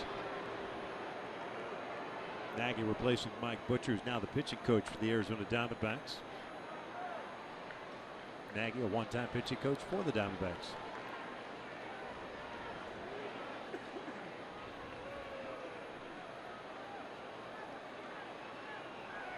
Charlie Nagy, a real quiet guy, but what a competitor he was on the mound.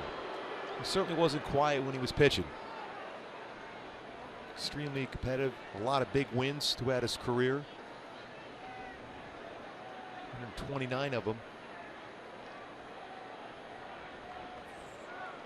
Puig takes off to throw down to second. One hop throw, and it's off the glove of Giavotella. Puig keeps on running.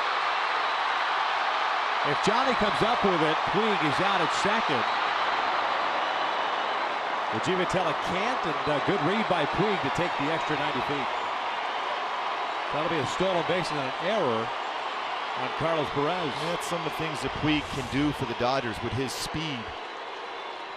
Guessing on the first move, but yeah, you're right, exactly. If he's able to come up with that play, that one hopper, a quick release and throw from Perez, he's going to be out at second with a tough scoop for Giavotella. Puig, wise, he gets up quickly, gets over to third base. Yeah, new third base coach Chris Woodward, formerly of the Seattle Mariners, having to lasso Puig back to the bag at third base. Put that Mustang back in the stable. Yeah, as a third base coach, you're going to have to move away from that third base coaching box a few times during the season if you're over there with Puig running, because there's times where he does not stop. He just keeps going. Will go through the stop sign and try to score. He's very, very aggressive. First time that Woodward has actually coached third base.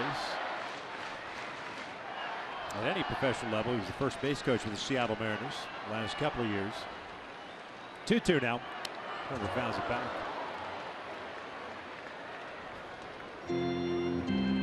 Turner is quick on a fastball inside. You would think he could get the fastball in on him. He is on that fastball in the inner part of the plate.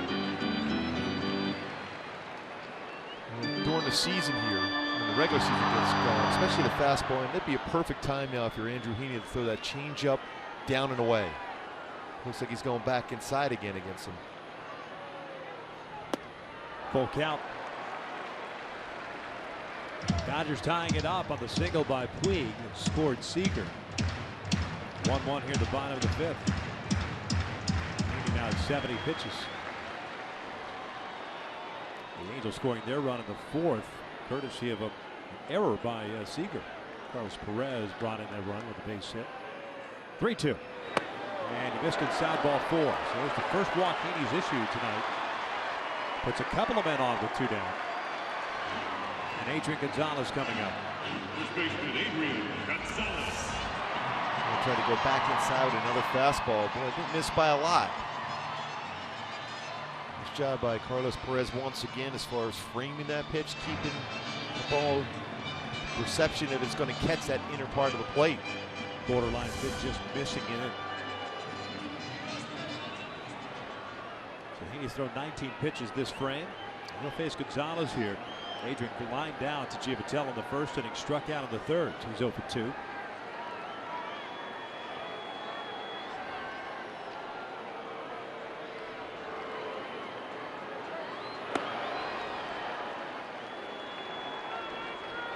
Carlos alertly going out there.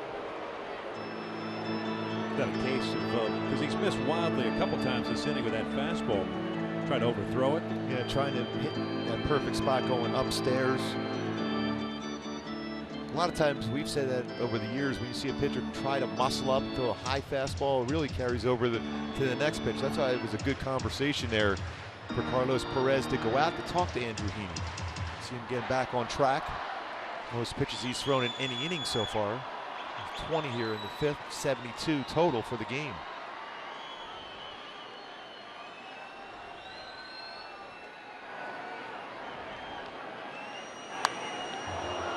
Gonzalez a little bit late on that one. Fouls it off and it evens the count at 1 ball, 1 strike.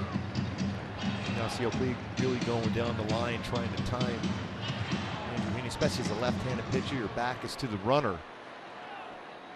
Pretty significant lead. Escobar has to play off the base with Gonzalez at the bat. He's anticipating ball in the dirt too. If it gets away from Perez at all, you figure he's going to be breaking as Gonzalez. Sounded like he got jammed a little bit.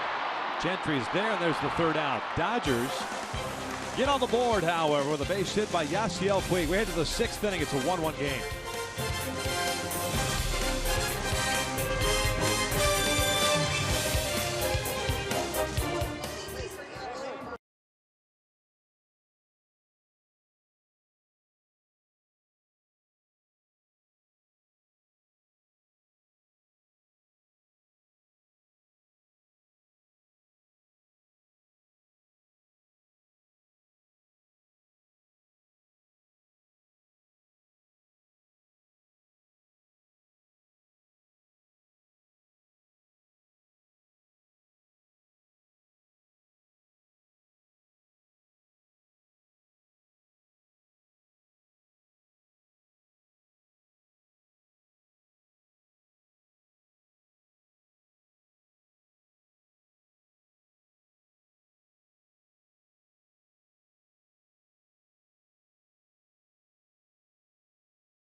We were talking with Andrew Heaney after the bottom of the 5th inning. 74 pitches, 5 innings, 3 strikeouts, 1 walk, 6 hits allowed, 1 run, and it was earned.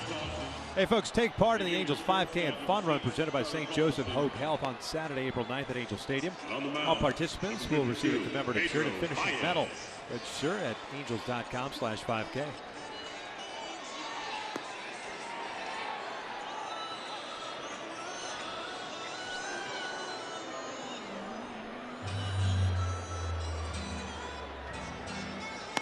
Got a little time here with a new pitching change. Also want to remind you that every fan matters when the Angels take on the Rangers on Thursday, April 7th at 7:05. Fans in attendance will receive a commemorative Trout Pujols bobblehead. It's a double bobblehead, courtesy of Pechanga Resort and Casino while supplies last. I love how excited you get. Oh, yes. Visit Angels.com to purchase your tickets today. That's what I was talking about. I was excited. Huh? Yes. You get 2 reads for the price of 1. Yes. Something tells me we're going to be talking about that Angels 5K here the next couple of innings again. As well we should. Pedro Baez takes over on the mound for Yimi Garcia. Went 1/3 of an inning. Baez last year 52 games, 4-2 mark at 3.35 ERA. He'll face Crone, Calhoun, and Simmons. First one's in for a strike. Trace Thompson, who pinch hit in the pitcher spot in the 5th inning, is in center field. So that pitcher spot is in the number 1 hole. So Kike Hernandez is done for the night.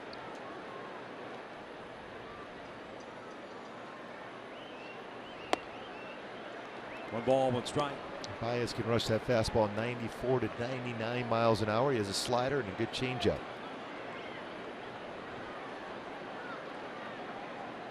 Crono for 2, a punch out and a ground out.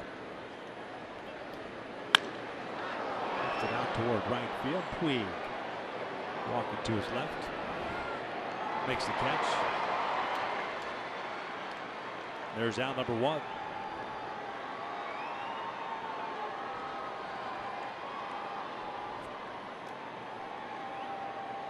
Right fielder. Brings up Cole Calhoun.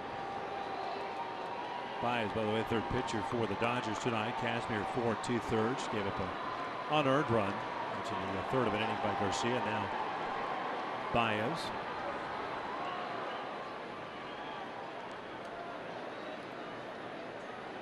Cole grounded out in the 2nd, walked and scored in the 4th.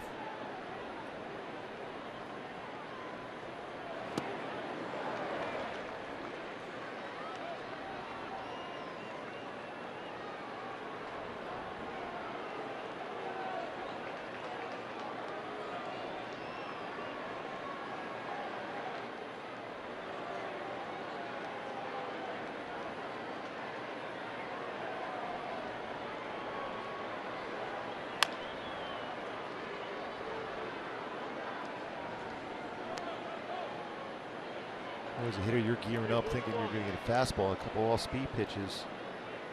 We're Cole to deal with early on. It's Baez.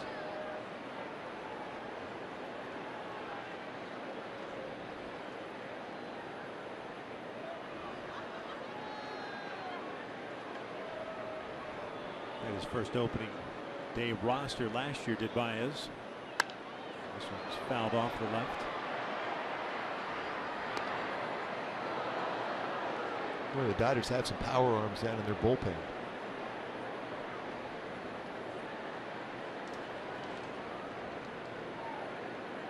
Originally signed as a 3rd baseman, Dodgers organization.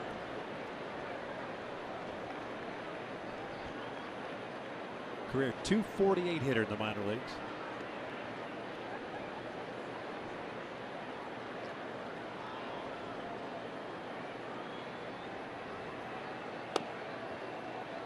One ball, 2 strikes. It's the one thing that as an offensive player that if you possess a strong arm, got some life on any throws that you have, if the stick doesn't come around, the last resort, get on the bump. You can always use a pitcher. Let's think of Troy Percival. This one down the left field line. Van Slyke is there as he curls around toward the foul line for the 2nd out. Makes the catch. And a key for this game tonight for the Angels. Talked about it all throughout spring training. Middle, using that middle of the field approach, letting the baseball travel a little bit deeper in the zone and use that big part of the field where you can be more successful. Putting the ball in play, good contact hitting. Andrelton Simmons steps up with 2 outs with nobody on. Simmons a walk. That was in the 2nd inning, then reached on the air by Seager in the 4th.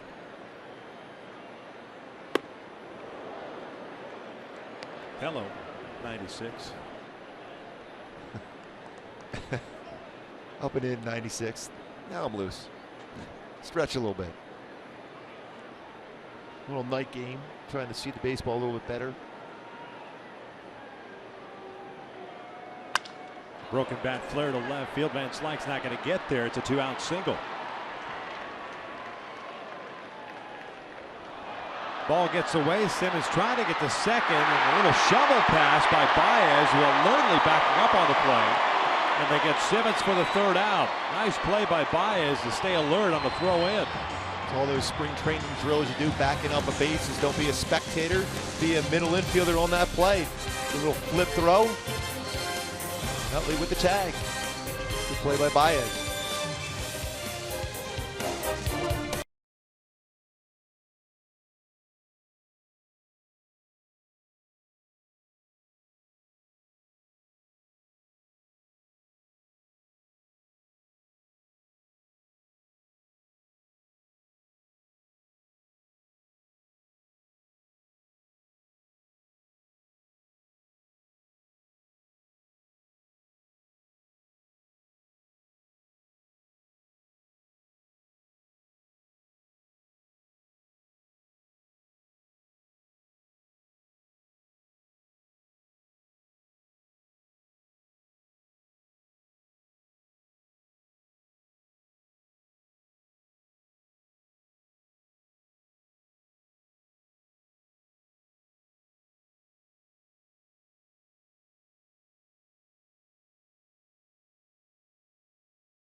The 6th inning, Andrew Heaney is back out on the mound. He's scheduled to face Van Slyke, Utley, and Ellis. And earlier in the game, we had a chance to talk with Garrett Richards, man who is starting the opening day start against the Chicago Cubs. And we can talk to another member of the Angels starting rotations. Hector Santiago is kind enough to put on the headsets.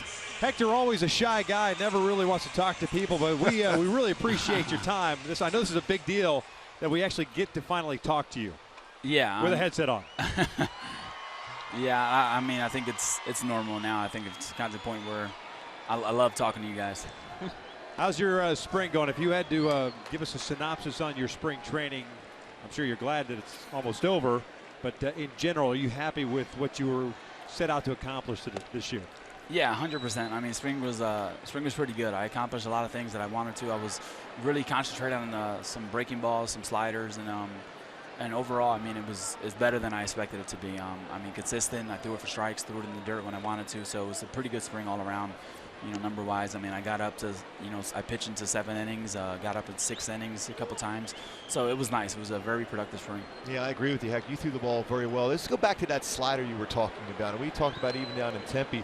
How important is that pitch for you to be able to get some early count outs because you can throw it to lefties and the righty batters? Yeah, it's huge. I mean, it's something that, you can, basically my last 5 years in the big leagues have been like power heater, just trying to like grind guys in and kind of force the issue where they're, they're kind of getting themselves out in the heater. But something else I can throw, hard, something with some movement down the zone, get some early outs, get some ground balls in the infield, or get some swing and misses later on in the count.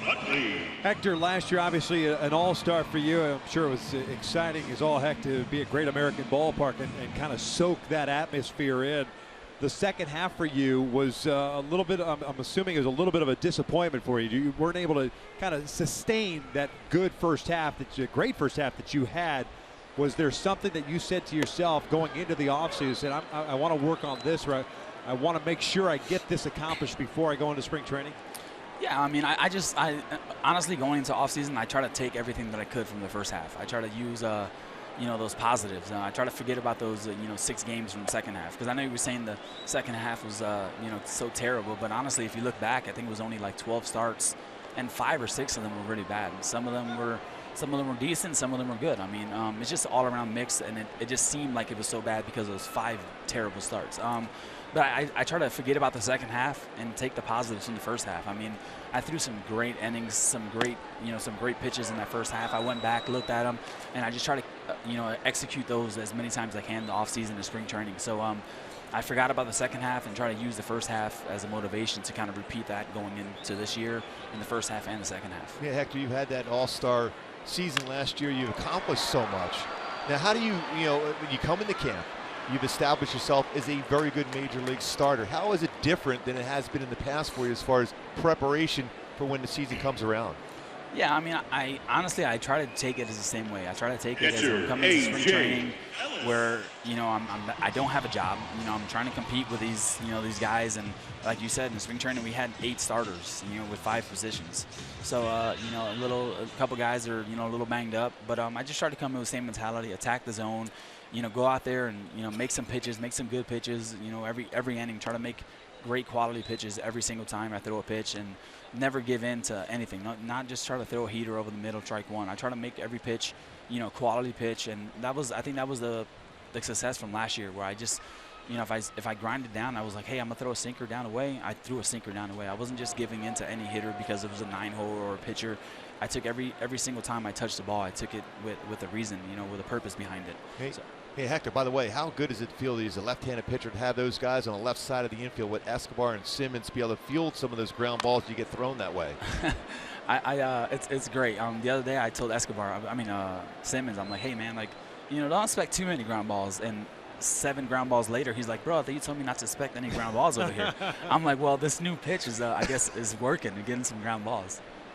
2 outs with A.J. Ellis at the plate. Hector Santiago joining us here in the bottom of the 6th inning. Ellis with a 2-1 count.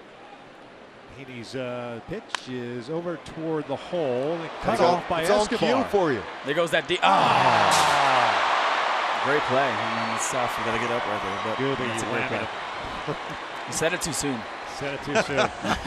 Way to go. It's an error on Yunel Escobar. That will allow A.J. Ellis to get to second base. I think that's a great play right there. I don't know if last year we get to that ball. Yeah, that's great range. Great play. When you think about it, that's a tough play. Tough play. Shortstop number 6, Charlie Culberson. And that's the thing, getting back to as a pitcher. And you talked about you're a strikeout, at times fly ball type pitcher, but with that good slider you've been working on, even your changeup, you're going to get some more action on the ground to that side of the infield. It's got to make you feel good with those guys there. Definitely. It's proven in spring training. I've gotten way more balls hit towards third base and into that 6-hole this spring training than I ever have. And with those guys over there, we're going to cover a lot of ground. Escobar was a former shortstop, so he's going to get a lot more range than a third baseman would go. And so and Simmons just feels like he's got a chance to get to everything. He seems like he's involved in anything behind Escobar and anything behind Giovitella or behind second base. So Charlie Culberson pinch hitting here for Corey Seager. Hector, we certainly appreciate your time. Before we let you go, we're trying to figure out how in the heck did you get on the Angels fan cruise when neither Gooby or I have been invited ever? I always ask him, like, hey, where's these guys at?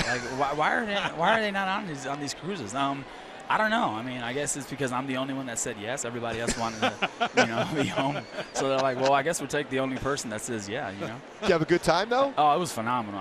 Last year was great, and then this year was even better. It was a half day shorter, and it was even a better cruise. A lot of the same people. We played some games. It was beautiful. I really hope they add it back in. I know that this year was the last year of it, but I hope in the future they bring it back. Well, Gooby. And we can invite you guys. Yeah, well, no chance of getting Gooby out there. It's like the fear of heights. I don't think he likes boats either. Hey, we appreciate your time, man. Thanks a lot. Hey, no always. problem. No problem. You guys have a good one. Santiago joining us. We're going to the 7th inning. It's still a 1-1 tie.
This spring training freeway series, Andrew Heaney's done a nice job. I would imagine he's probably done after 6. Who knows? He's still around. Maybe he wants to get a little bit more work here. But overall, he's done a terrific job. Hey, folks, I want to remind you yet again to take part in the Angels 5K and Fun Run presented by St. Joseph Hotel. That's coming up Saturday, April 9th at Angel Stadium. All participants will receive a commemorative shirt and a finisher's medal. You can register at angels.com/5K. You are excited about that 5K I'm race, telling you, aren't you? I told you we were going to get another read in. Lewis Coleman takes over on the mound for the Dodgers. Baez went 1 inning, gave up a hit, and everything else zeros. Coleman, former Kansas City Royal, 38 games last year at AAA, 2 with a 1.69 ERA. One of a couple signings for the Dodgers this offseason. Joe Blanton, also former Angel, former Royal. Actually did a nice job for the Royals last year.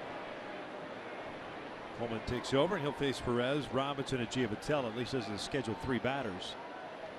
It actually looks like G-Man Choi has come out to the on-deck circle. He would bat for Shane Robinson.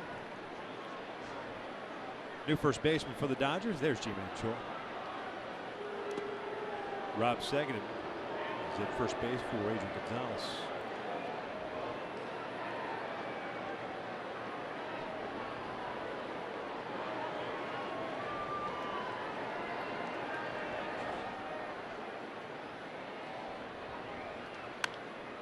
Little flare foul.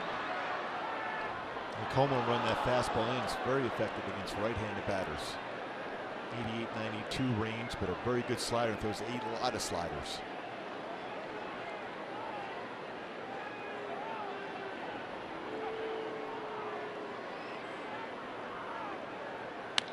This one toward left field, and it'll get down for Carlos Perez's 3rd hit of the night. 3 for 3 with an RBI.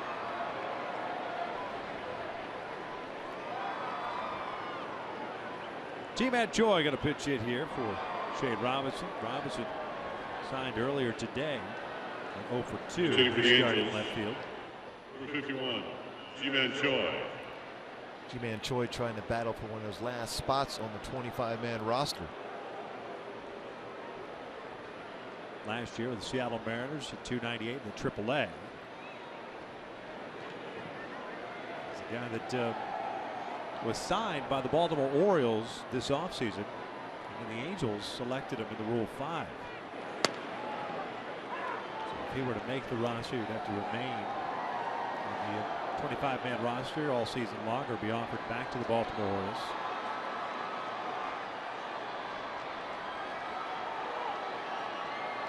And what we're seeing from G-Man Choi playing first base, but also getting some playing time out in left field.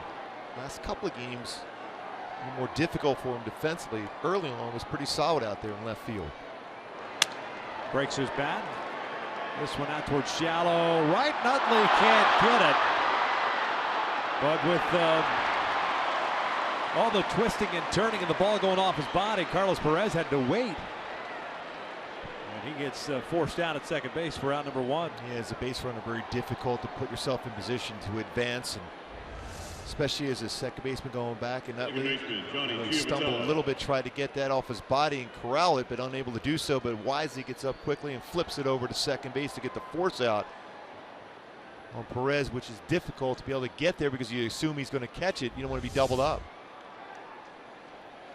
especially when his back's turned to you as a base runner. 1 out, 1 on. Johnny Giavatelli at the plate.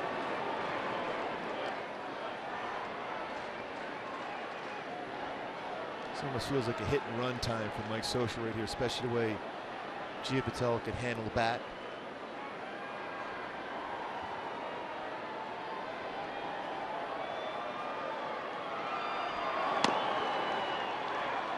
Johnny tonight 0 for 2. Fly ball to right and a strikeout.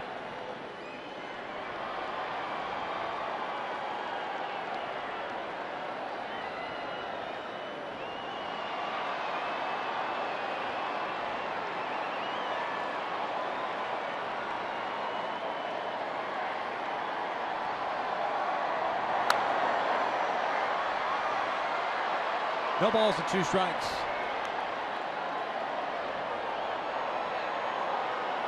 Angels have Rafael Ortega getting ready. On deck circle, he would bat in Escobar's spot.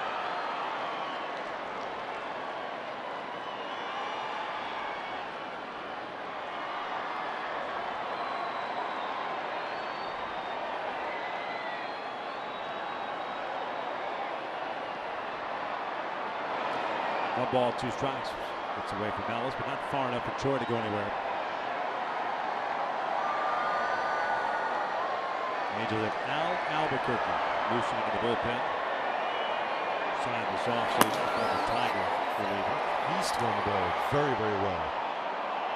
He's been sent down or option. He'll start the season at Salt Lake, barring something happening here over the weekend. Certainly some great depth down there in AAA for the bullpen. We'll see him up here at some point. Wasn't healthy last year for the Tigers, but he's got a power fastball. Good slider also. A very tight slider.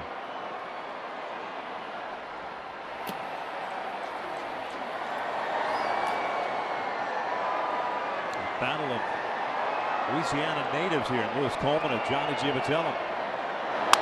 Bounce it back to the mound. Coleman's got it. Fires it upward for one, and the relay out of time. Took a little while to develop. Giavitello reaches on the fielder's choice with 2 outs now. Yeah, Coleman didn't look like he quite had the grip on the baseball to throw that ball quickly. Too well, he had to reach back for it. Didn't get it quite the grip as far as a quick transfer. And it was Giavitello to beat that one out going down the line. Nice play by Coleman to be able to reach back and make a nice play on that one.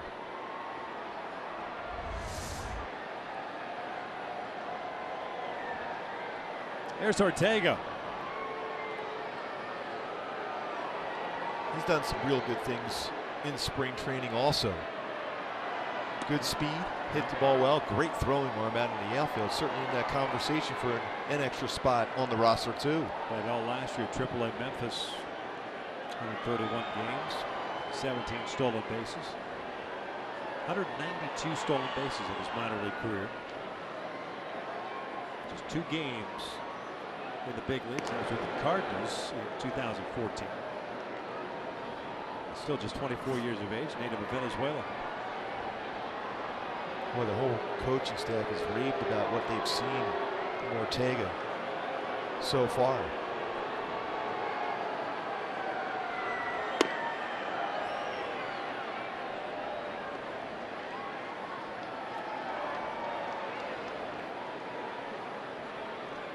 He's batting in Escobar's spot, the leadoff spot. You now went 1 for 3 tonight.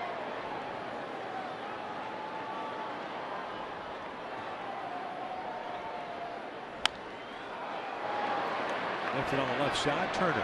It's Seager. Pardon me. I said Culberson calling off Turner. The Angels are done here in the 7th. Stretch time at Dodger Stadium. Still tied at 1.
Tied at 1, bottom of the 7th here, Dodger Stadium. 9-1-2 coming up for the Dodgers. Albuquerque takes over on the mound. 29-year-old right-hander, native of San Pedro de Macorís in the Dominican Republic. His first season with the Angels after the Angels signed him this offseason. Last year with the Tigers, pitched 67 games. 4-1 with a 4.21 ERA, 62 innings of relief, 63 hits. The one issue that has always plagued Albuquerque, while he has a live arm and a terrific fastball, command at times can be a little iffy for him. Last year, he ended up striking out 58 in those 62 innings, but he also walked 33. Yeah, he's always been the guy to strike out more than one inning pitch, so he's always been dominant with that. Yeah, but right, it's that command, especially with his slider. He's got a very good one. At times he'll throw that one out of the strike zone, overthrows it.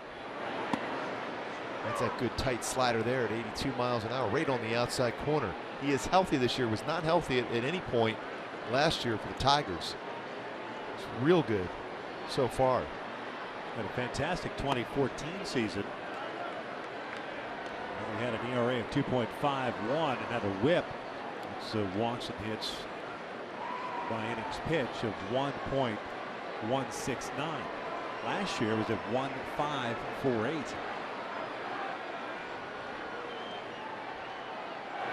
Thompson is swinging a miss, and it's no balls and 2 strikes.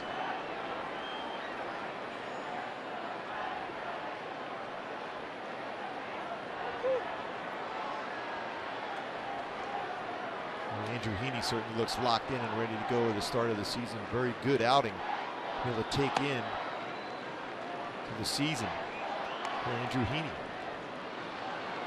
Andrew tonight going 6 innings, 4 strikeouts, 1 walk, allowing 6 hits, 1 run, and it was earned.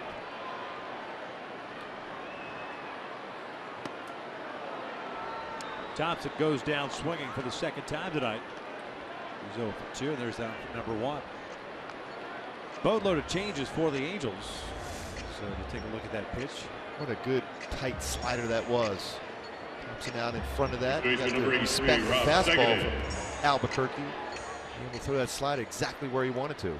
The only starters remaining in the game for the Angels is Johnny Giavatello, C.J. Cron, and Carlos Perez at second, first, and catcher respectively. The outfield has Choi at left, Todd Cunningham at center, Rafael Ortega at right. The infield is Jeffrey Marte at third base, and Cliff Pennington at short. And if you want to know where they're batting, just hang wait with them. Just wait. You'll see it when they come to the plate.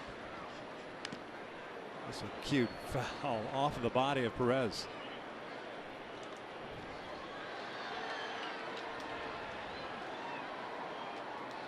One ball, 1 strike. 1 run, 6 hits, 2 errors for the Angels. Their run came in the 4th inning, unearned. The Dodgers with a run on 6 hits. They've committed 1 error. They picked up the tying run in the 5th. 2 outs. Back-to-back strikeouts.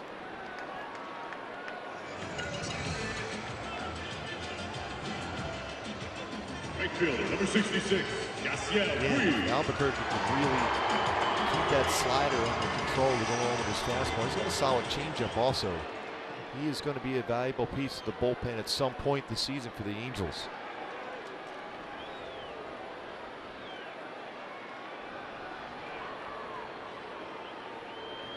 Puig, swing and a miss. How about that sink on that fastball at 91? 90-91 range with the sinker, 2-seamer. Also we're on the 4-seam fastball, 94-96 range.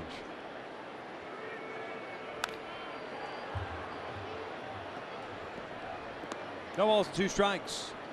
Yasiel 1 for 3 with an RBI single.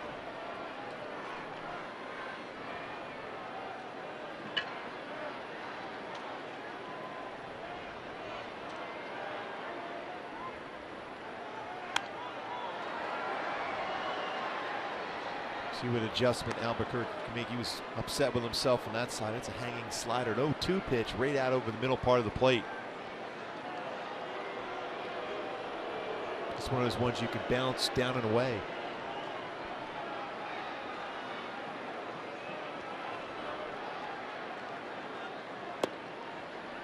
Almost got him to chase. That's a good miss right there by him. Good adjustment.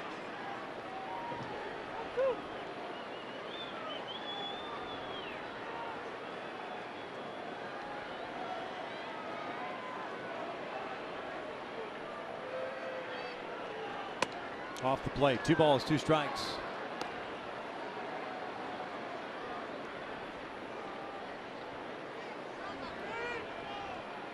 Back at it again tomorrow. Game 2. Hector Santiago getting the start tomorrow for the Angels. Nick Tropiano will finish up the Freeway Series on Saturday as Puig goes down swinging, and Al Albuquerque strikes out the side. 7 complete, still tied at 1 apiece.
Top of the 8th inning, tied at 1. Glad you could join us on this cool evening here at Dodger Stadium. The first of 3 of the Spring Training Freeway Series. The Angels wrap up spring training on Sunday afternoon at the Big A.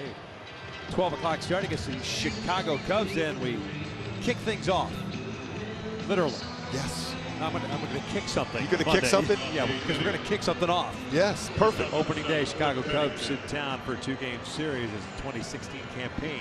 How about that pitching matchup opening day? Jake Arrieta going for the Chicago Cubs and Garrett Richards on the mound for the Angels. Oh, and just a couple good players on both sides, too. Yeah. Some talent. Yeah. J.P. Howell, the lefty, crafty, on the mound for the Dodgers here to begin the 8th.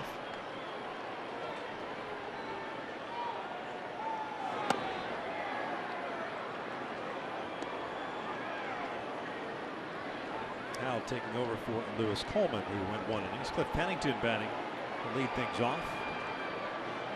And Pennington pulls one to left. Leadoff man is on board. They bring up Ray Navarro, who's pinch hitting. Now Albert Pujols' spot in the order. Pennington, of course, the backup infielder. Signed this offseason. Ray Navarro. Well, he's had a great spring himself. Like we said that just about everybody swinging the bat. 377 coming into the game.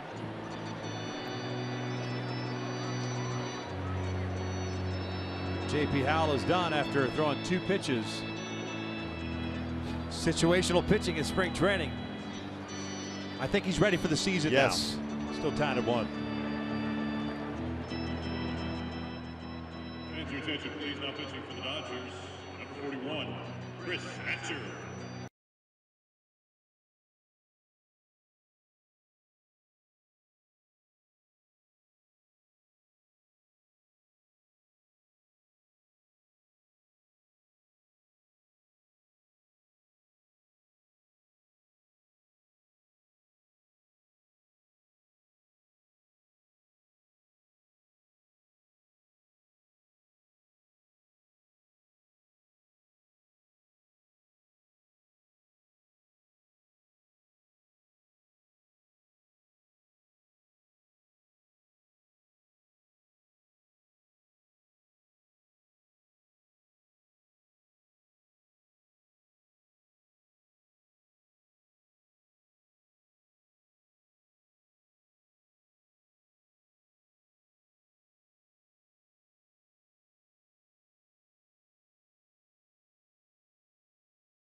for the Angels.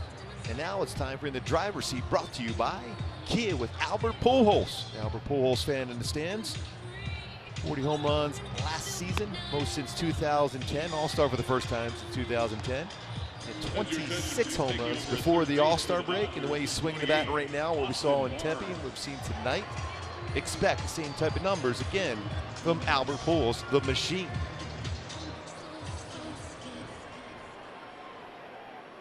New pitcher for the Dodgers here in the 8th inning with nobody on and a man at first. Chris Hatcher takes over. 49 games last year, 3-5 mark, a 3.69 ERA. J.P. Howell responsible for Pennington over at first base. Here's Ray Navarro, first plate appearance of the night, pinch hitting for Albert, and he takes low. Navarro this spring has played in 16 games. He's 265, a couple of doubles. Middle infielder.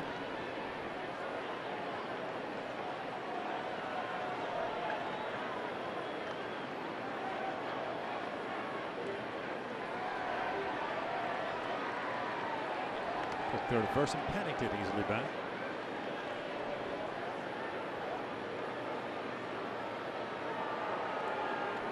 Navarro, 26-year-old from Puerto Rico. Diamondbacks 3rd round pick in 07.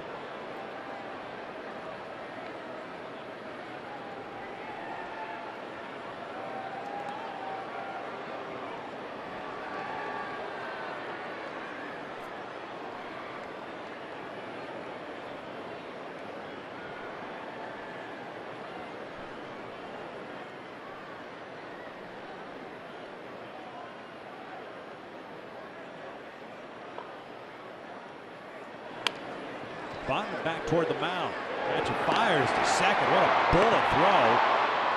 They get the lead runner for the first out. Well, Hatcher with a nice play there. You don't make that play unless you think in your mind as a pitcher that you're going to get that force out at second right away. Bunt down. See how he's starting to turn his body perfectly, be able to be in a perfect line to throw that firm throw to second base. If you're a youngster watching that, if you're a pitcher on the mound and you're fielding a bunt, he's already turning his body to be in position to make a solid throw to second base.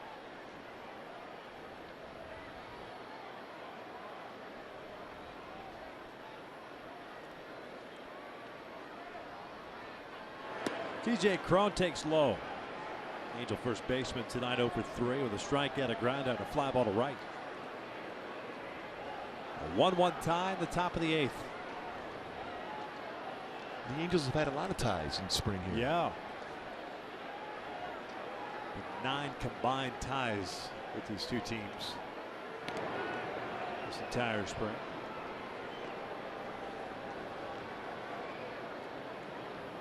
Dave gets us out of here after 9. Let's make it 7. 10 overall. At 1 point, you're going to run out of pitchers, right? Exactly. Keep them fresh. Navarro takes off. Crone fouls it back. Saw that a lot last year with CJ Crone at the plate. You wouldn't think because of the power that he's the type of guy you would put a hit and run on, but he's done a nice job as far as shooting that ground ball to the right side of the infield when the second baseman vacates his position. Very effective on a hit and run for CJ Crone.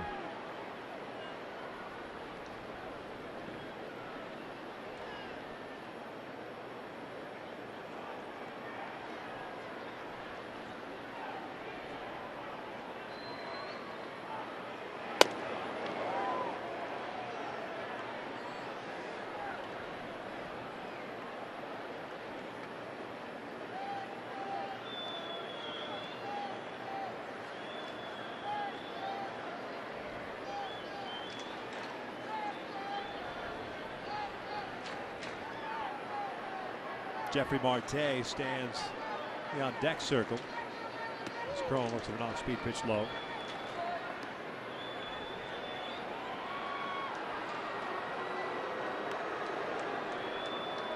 There's Corey Rasmus. No pitch at the bottom of the 8th inning. Al Albuquerque going 1-2-3 with 3 punch outs in the 7th. Nice outing for him tonight. Very impressive entire spring for Albuquerque.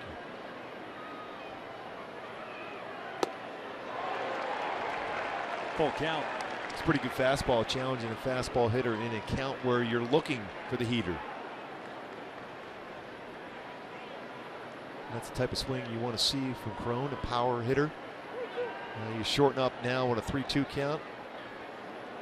And like we see in the bar going here, 3-2 with one out.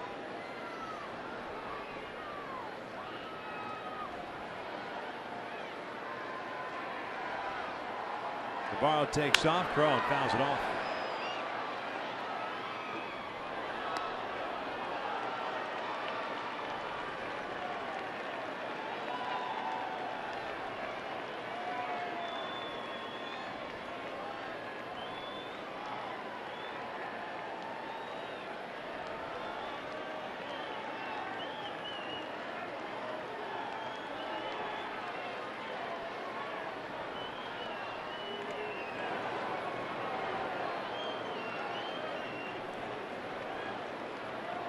Gary DiSarcina, last year's third base coach over at first.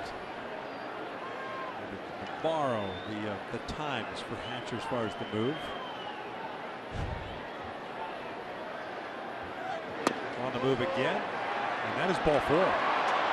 I almost thought it was strike 3. That's why he threw down. But no play at second, so 2 on with 1 out. Maybe just a little bit off the outside corner. Firm fastball once again from Hatcher. Brings up Marte, first plate appearance for him.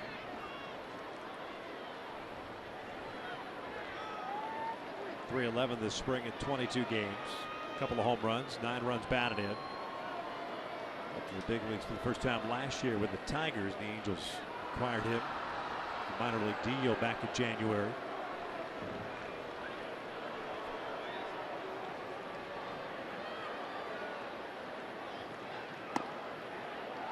The breaking ball there from Hatcher, drops it for a strike.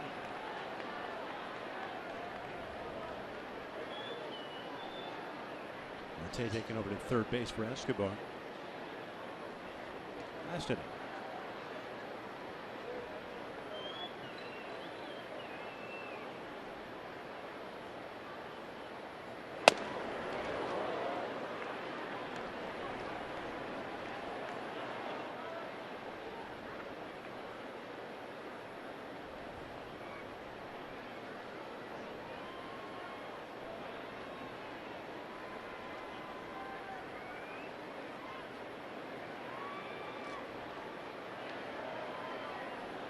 A little slower pace from Hatcher than what we've seen from a number of pitchers today. As far as the game, getting the sign, quickly delivering the baseball. Hatcher came up with the Marlins and was traded to the Dodgers, along with Andrew Heaney prior to last year. Heaney, of course, got flipped to the Angels for Howie Kendrick. Yeah, Andrew Heaney at Dodgers for a few seconds.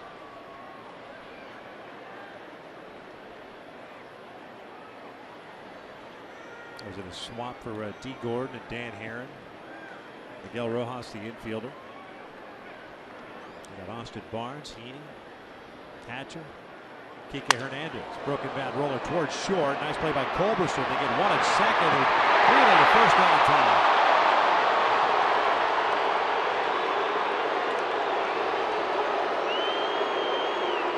Dodgers are out of challenges. They lost a challenge earlier in the game. So nothing they can do about it. Real close play also at first base.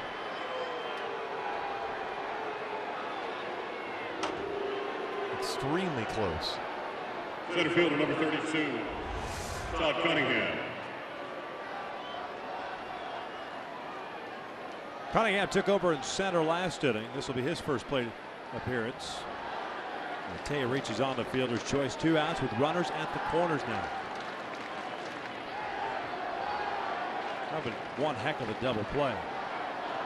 They've been able to complete it. Well, I think he looks pretty strong at second. Yeah. He's healthy now. Pretty big addition for the Dodgers. He's played some third base also. Saw a little bit of that last year, especially with Howie Kendrick when he's back in that spot at second base. Howie played some third in spring training.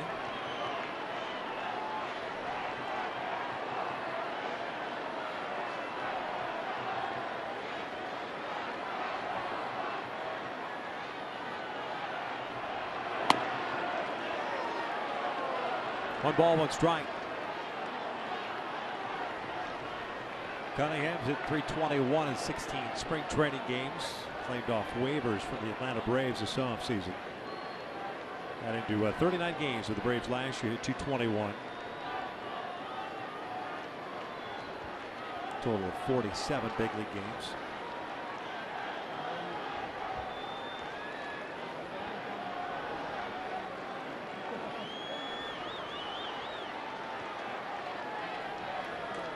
Braves second round pick in 2010.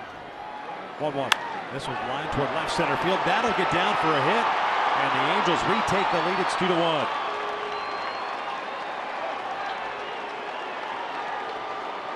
And that's the type of swing that Dave Hansen will be smiling about. Let that baseball get deeper in the strike zone.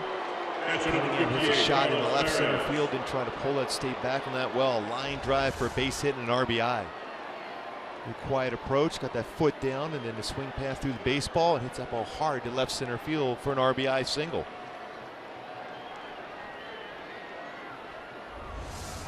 So 2 on, 2 out, still 2-1 Halos here in the 8th. And here's Carlos Perez, who's had a nice game. 3 for 3, 3 singles and an RBI.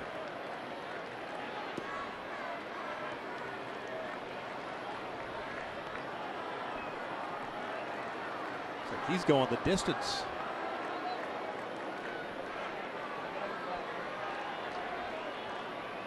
So you would think that Giovanni Soto will get the start tomorrow night.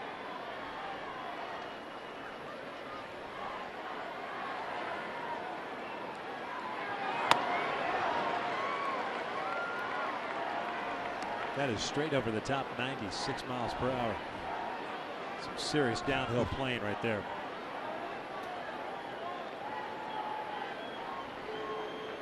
And that would not feel good if you hit that off the end of the bat or on the handle of the bat. So you want to hit it on the barrel. Yeah, that's usually your The goal sweet as a spot. hitter. Yeah. That's when you go up to the plate thinking, you know what? I'm going to try to get down that, get the barrel of the bat on the ball. I played golf one time with a guy in Boston. Of course, I'd never played before.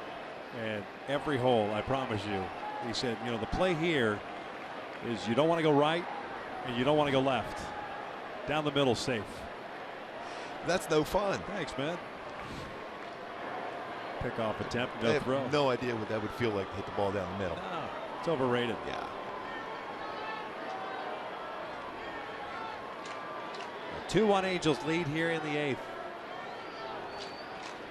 Marte at second. And Cunningham at first. Pick off. Oddly, more like playing catch with Hatcher because he was nowhere near the bag.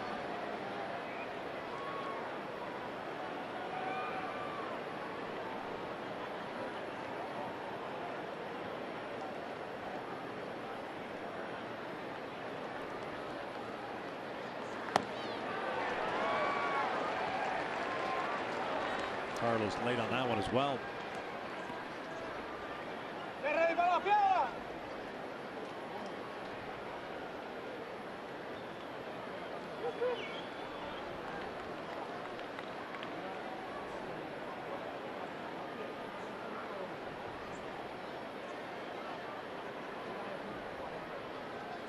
Two balls and 2 strikes. Full count now. Runners to get a head start. An interesting thing when you watch Ellis behind the plate tapping the shoulder, different areas of the body, that's location, and then he goes through a series of signs as far as what pitch he wants.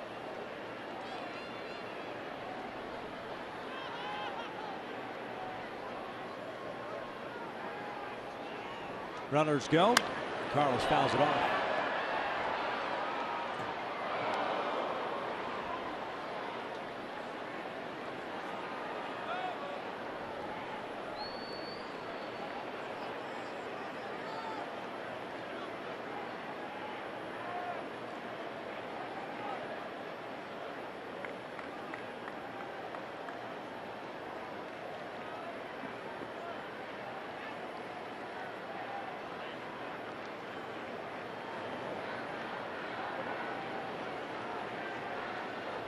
Hatcher with the sign is ready. Runners take off again. Carlos takes one right down the pipe for strike 3. But the Halos retake the lead on Todd Cunningham's RBI single. 2-1 Halos. We're headed to the bottom of the 8th.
Halos up 2-1, bottom of the 8th inning. I want to remind you to stay tuned for the SoCal Mazda post-game report coming up right after the game. Corey Rasmus, yeah, Genie. Jose Mo, breaking it all down. As only Jose can. Yes. Done it all spring. So Rasmus taking over on the mound. Talk about a busy man. Yeah. Not only all the games in spring training, also doing some qualifiers for the World Baseball Classic down in Panama. 10th time this spring that Corey's been on the mound. He's had a fantastic spring. No record of 2.45 ERA, 11 innings, 14 strikeouts, 4 walks, 9 hits allowed. Barnes, Mieses, and Diaz for the Dodgers here in the bottom of the 8th. Mr. Barnes taking over at third base.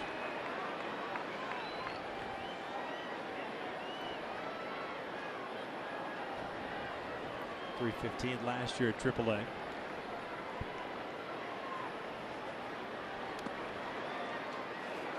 One ball, one strike.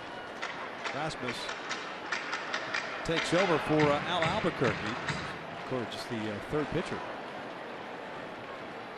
He was by the Angels. Heaney went 6. Albuquerque 1 with 3 strikeouts, and now Rasmus here in the 8th.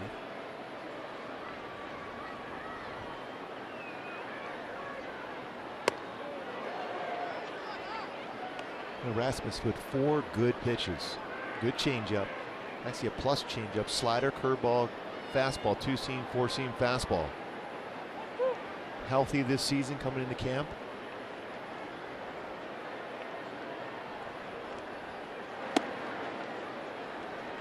Evens up the count on 2 balls and 2 strikes.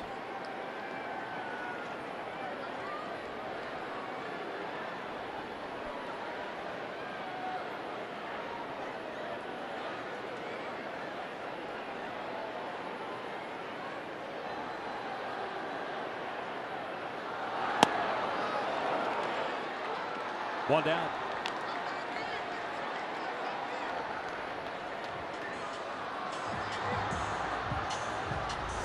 It's 4 straight strikeouts. Here the bullpen. Good movement, late movement. Swing and miss. Hitter number 90, Johan Vices.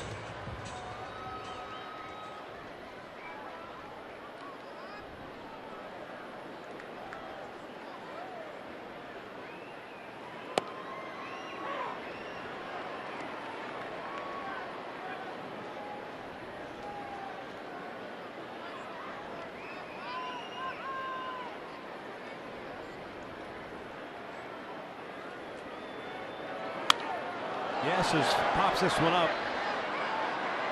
Carlos Perez calling for it. Gets called off by Marte. 2 down. A thrill for some of the youngsters to get an opportunity to swing the bat here in big league ballpark like Dodger Stadium. See a couple days down in Angel Stadium, the same thing. This has got to be excited about getting that opportunity. Yusniel Diaz seeing action for the first time at the plate. Just his second game at the big league club in spring training. This one down the left field line. Racing over for it is KJ Choi. G-Man Choi, pardon me. Nice play. Yeah. Not bad for a guy that's not overly familiar with left field. Right to that wall, reaches over, makes a nice play. G-Man Choi getting an opportunity to play some left field. Talked about him at first, but a nice play here. Gets to that wall, reaches over, finishes off the inning. Nice play by G-Man Choi. Angels lead 2-1.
In the top of the ninth, the Dodgers going back down to the bullpen. Another pitcher, their very good closer, Kenley Jansen, coming into the game. Number 74 for the Dodgers. Power fastball, 92, 95 cut fastball, slider.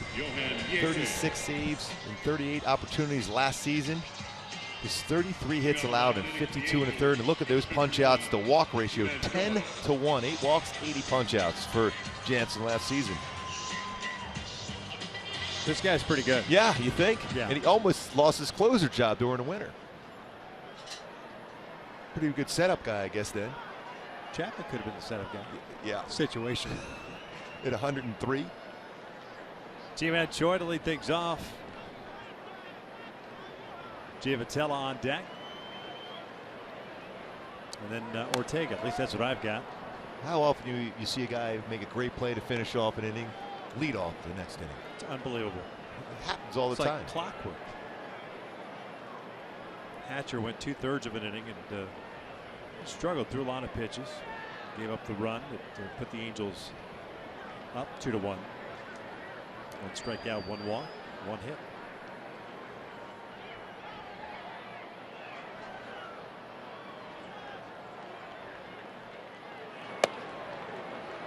See that cut fastball he has at 90, 92 range.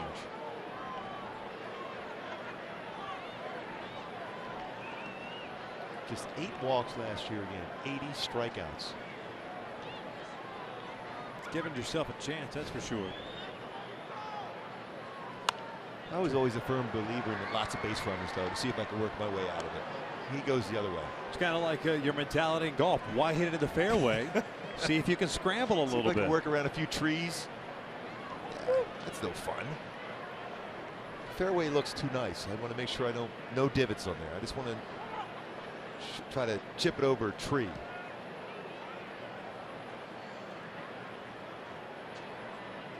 the only way to go.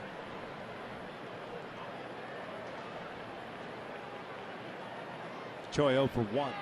He lifts this one out toward left center field, slicing back toward the left fielder. Diaz makes the catch. And first out. And here comes Johnny Giavitello. Second baseman number 12, Johnny Giavitello. For a complete game here today. You see that too often in spring training games.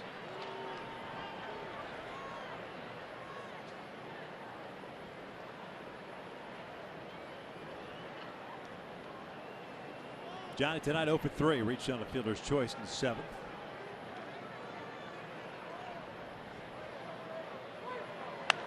Pulled foul, 0-1.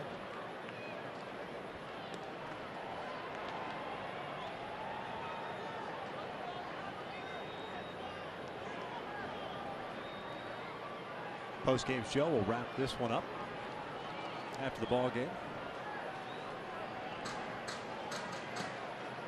Wonder who Jose is going to talk to tonight. What are you thinking?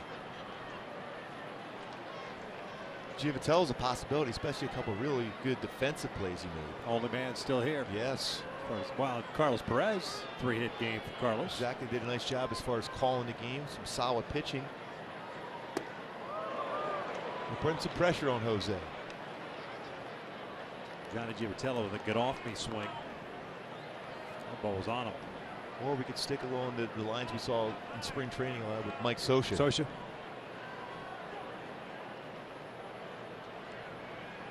There's Carlos. He's smiling. He's ready. He is. A nice job he did last year too. Just love watching him catch, call games.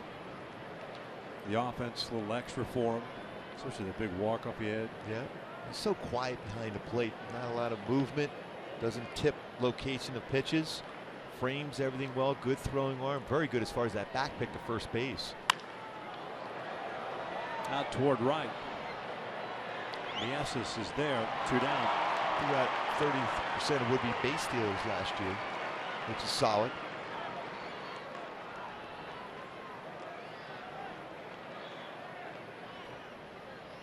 The trade that it's worked out for the Angels for sure. Hank Conger going to the Astros. Nick Tropiano, Carlos Perez. Hank now down with Tampa. Which, and then the word was this spring that the Astros were looking for some catching depth. Yeah. That was the whole point of trading for Conger, was it not? Thought that was the original plan. Yeah. Really looking forward to see how that AL West works out this year. Oh.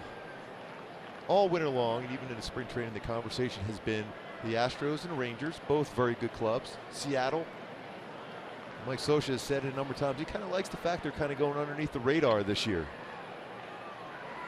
He likes this club right now.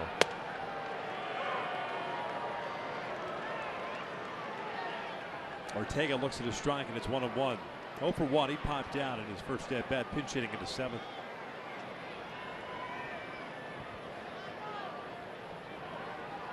We have seen a lot of smiles in the dugouts, clubhouse, on the field, spring training all the time in Tempe. See it in here at Dodger Stadium. Everyone is a lot more relaxed. The atmosphere has been outstanding.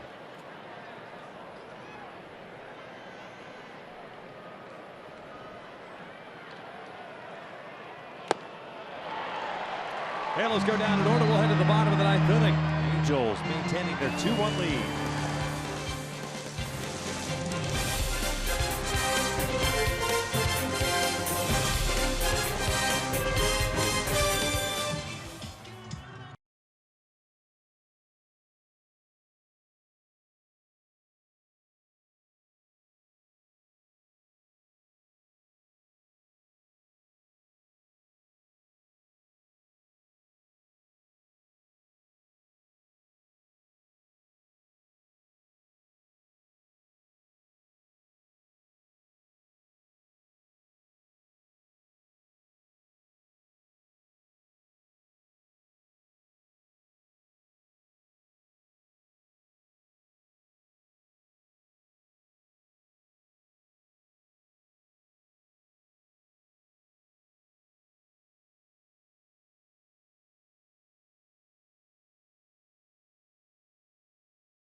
2-1, bottom of the 9th inning, trying to close out game 1 of this spring training freeway series.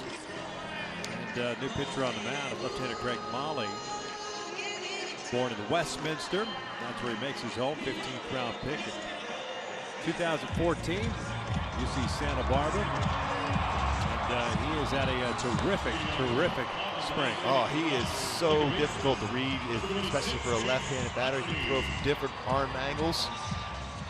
Obviously, it's good to have a guy that Scott Radinsky, bullpen coach for the Angels, used to throw from that arm angle at times too, so they can have that conversation while he gets prepared. To face a very difficult lefty in Chase Utley, that's going to be his job. If he's going to make this club, and there's conversation, he may make this team.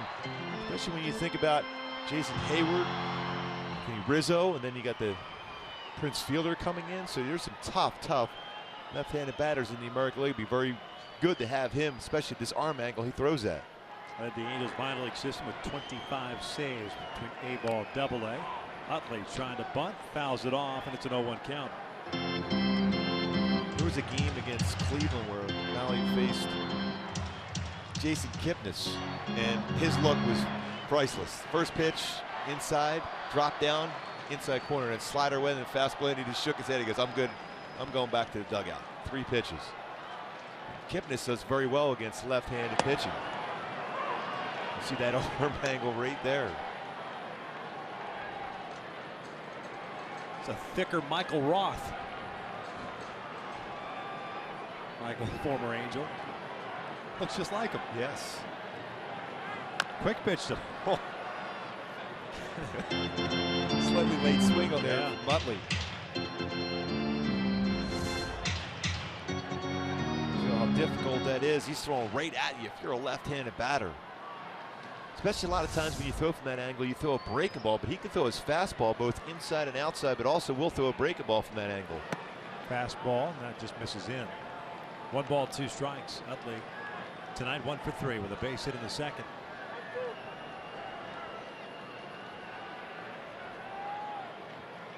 A good ERA in spring. 11 innings, 8 punch-outs.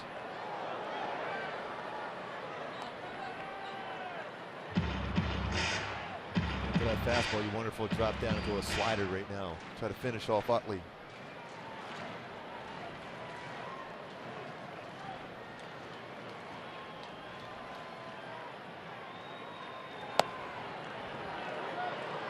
There it is, and he lays off. Full count. And Utley at this at bat, you can tell what he's trying to do. He's looking for something inside part of the plate to do some damage. Let's try to stay away here. 3-2. Bouncer toward the middle. The shift is on. Pennington throws out Utley, 1 away. Here comes Mike Scioscia. So situational lefty here in the 9th inning for Mike Scioscia. We'll have a pitching change with 1 out here in the 9th inning. Stepping away with the Angels up 2-1.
got a pretty good shot at making this ball club, tying up Chase Utley to get that first down here to start the 9th inning.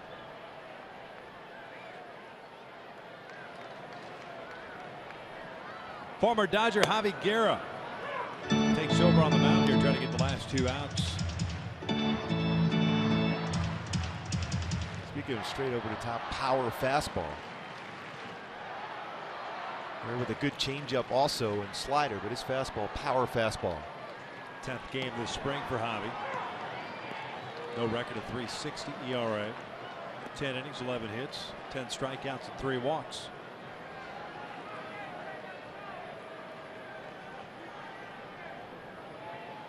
A.J. Ellis 0 for 3.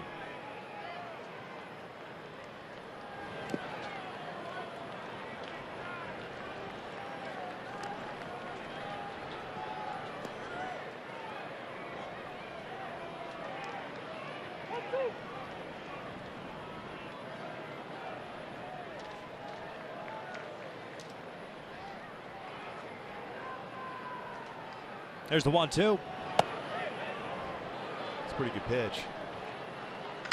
Just a little bit off the outside corner, but at 94.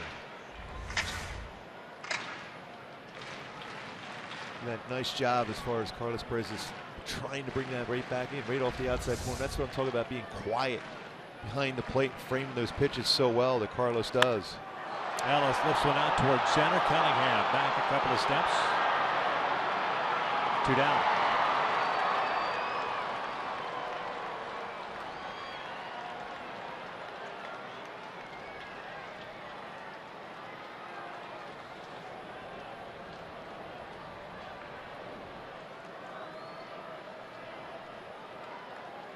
Shortstop number 6, Charlie Culberson.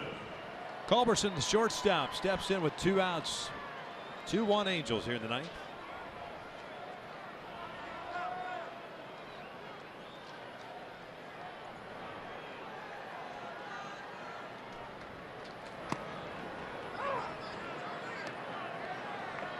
It's been some great competition for those bullpen spots. Mike Morin, who hasn't pitched tonight, has thrown the ball exceptionally well. There's a lot of depth. Greg Molly has really opened up a lot of eyes in this organization. The way he's thrown against, especially against left-handed batters, so many good ones within the division. Andrew Heaney, very good tonight. 6 really good innings. Last spring training tune-up for Andrew. Hector gets his last one tomorrow night. I'd assume that Heaney's set up for game 2 against Chicago. 2 balls, 1 strike.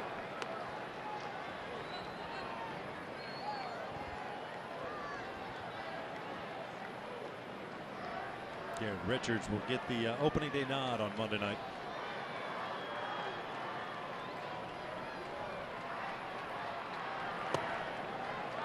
Two balls and 2 strikes.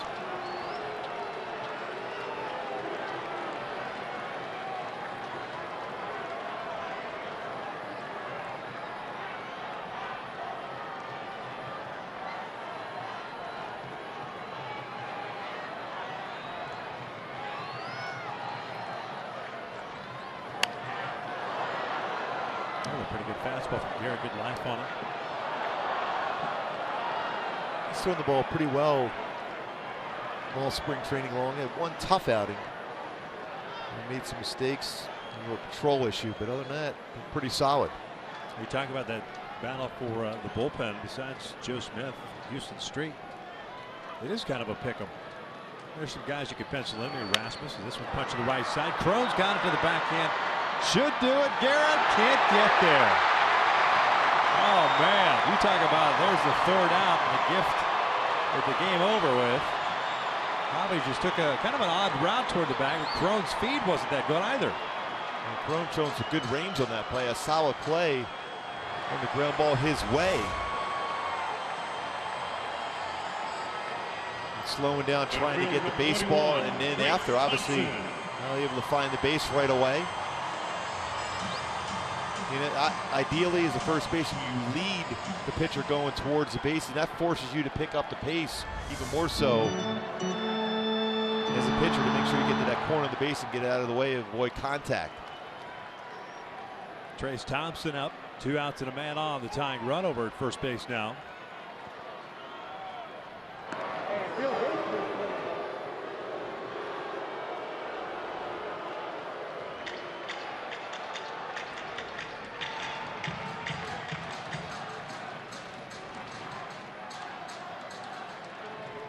Thompson tonight 0 for 2 with a couple of strikeouts.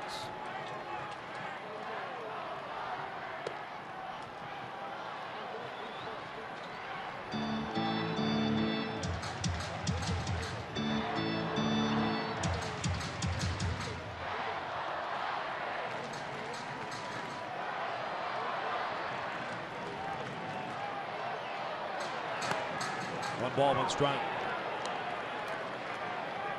You wonder at some point with Dave Roberts now the manager for the Dodgers if he wouldn't have the runner going, trying to steal a base. Yeah, he was very good as far as stealing bases throughout his major league career. Snap throw to first base. Nice job by Crone. By design to make sure you keep that runner close to the base, a big shorter secondary lead. Quick throw, nice play by Crone to keep that in front.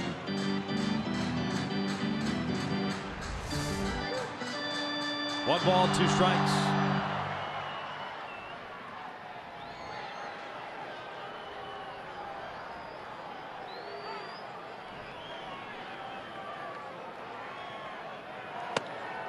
Two.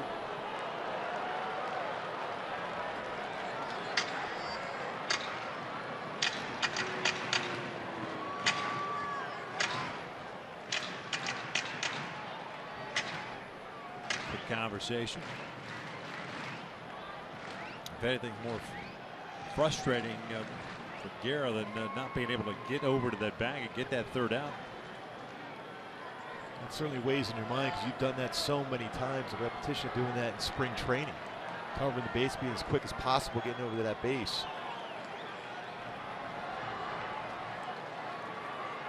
2-2, called strike 3, and the Angels take the first of 3 of this freeway series in spring training by the final of 2-1. Boy, certainly some real good pitching started by that man right there, Andrew Heaney. And then Garrett finishing off with a good fastball, 2-seam fastball, framed extremely well by Carlos Perez, who was very good at the plate also with 3 hits. Bullpen solid.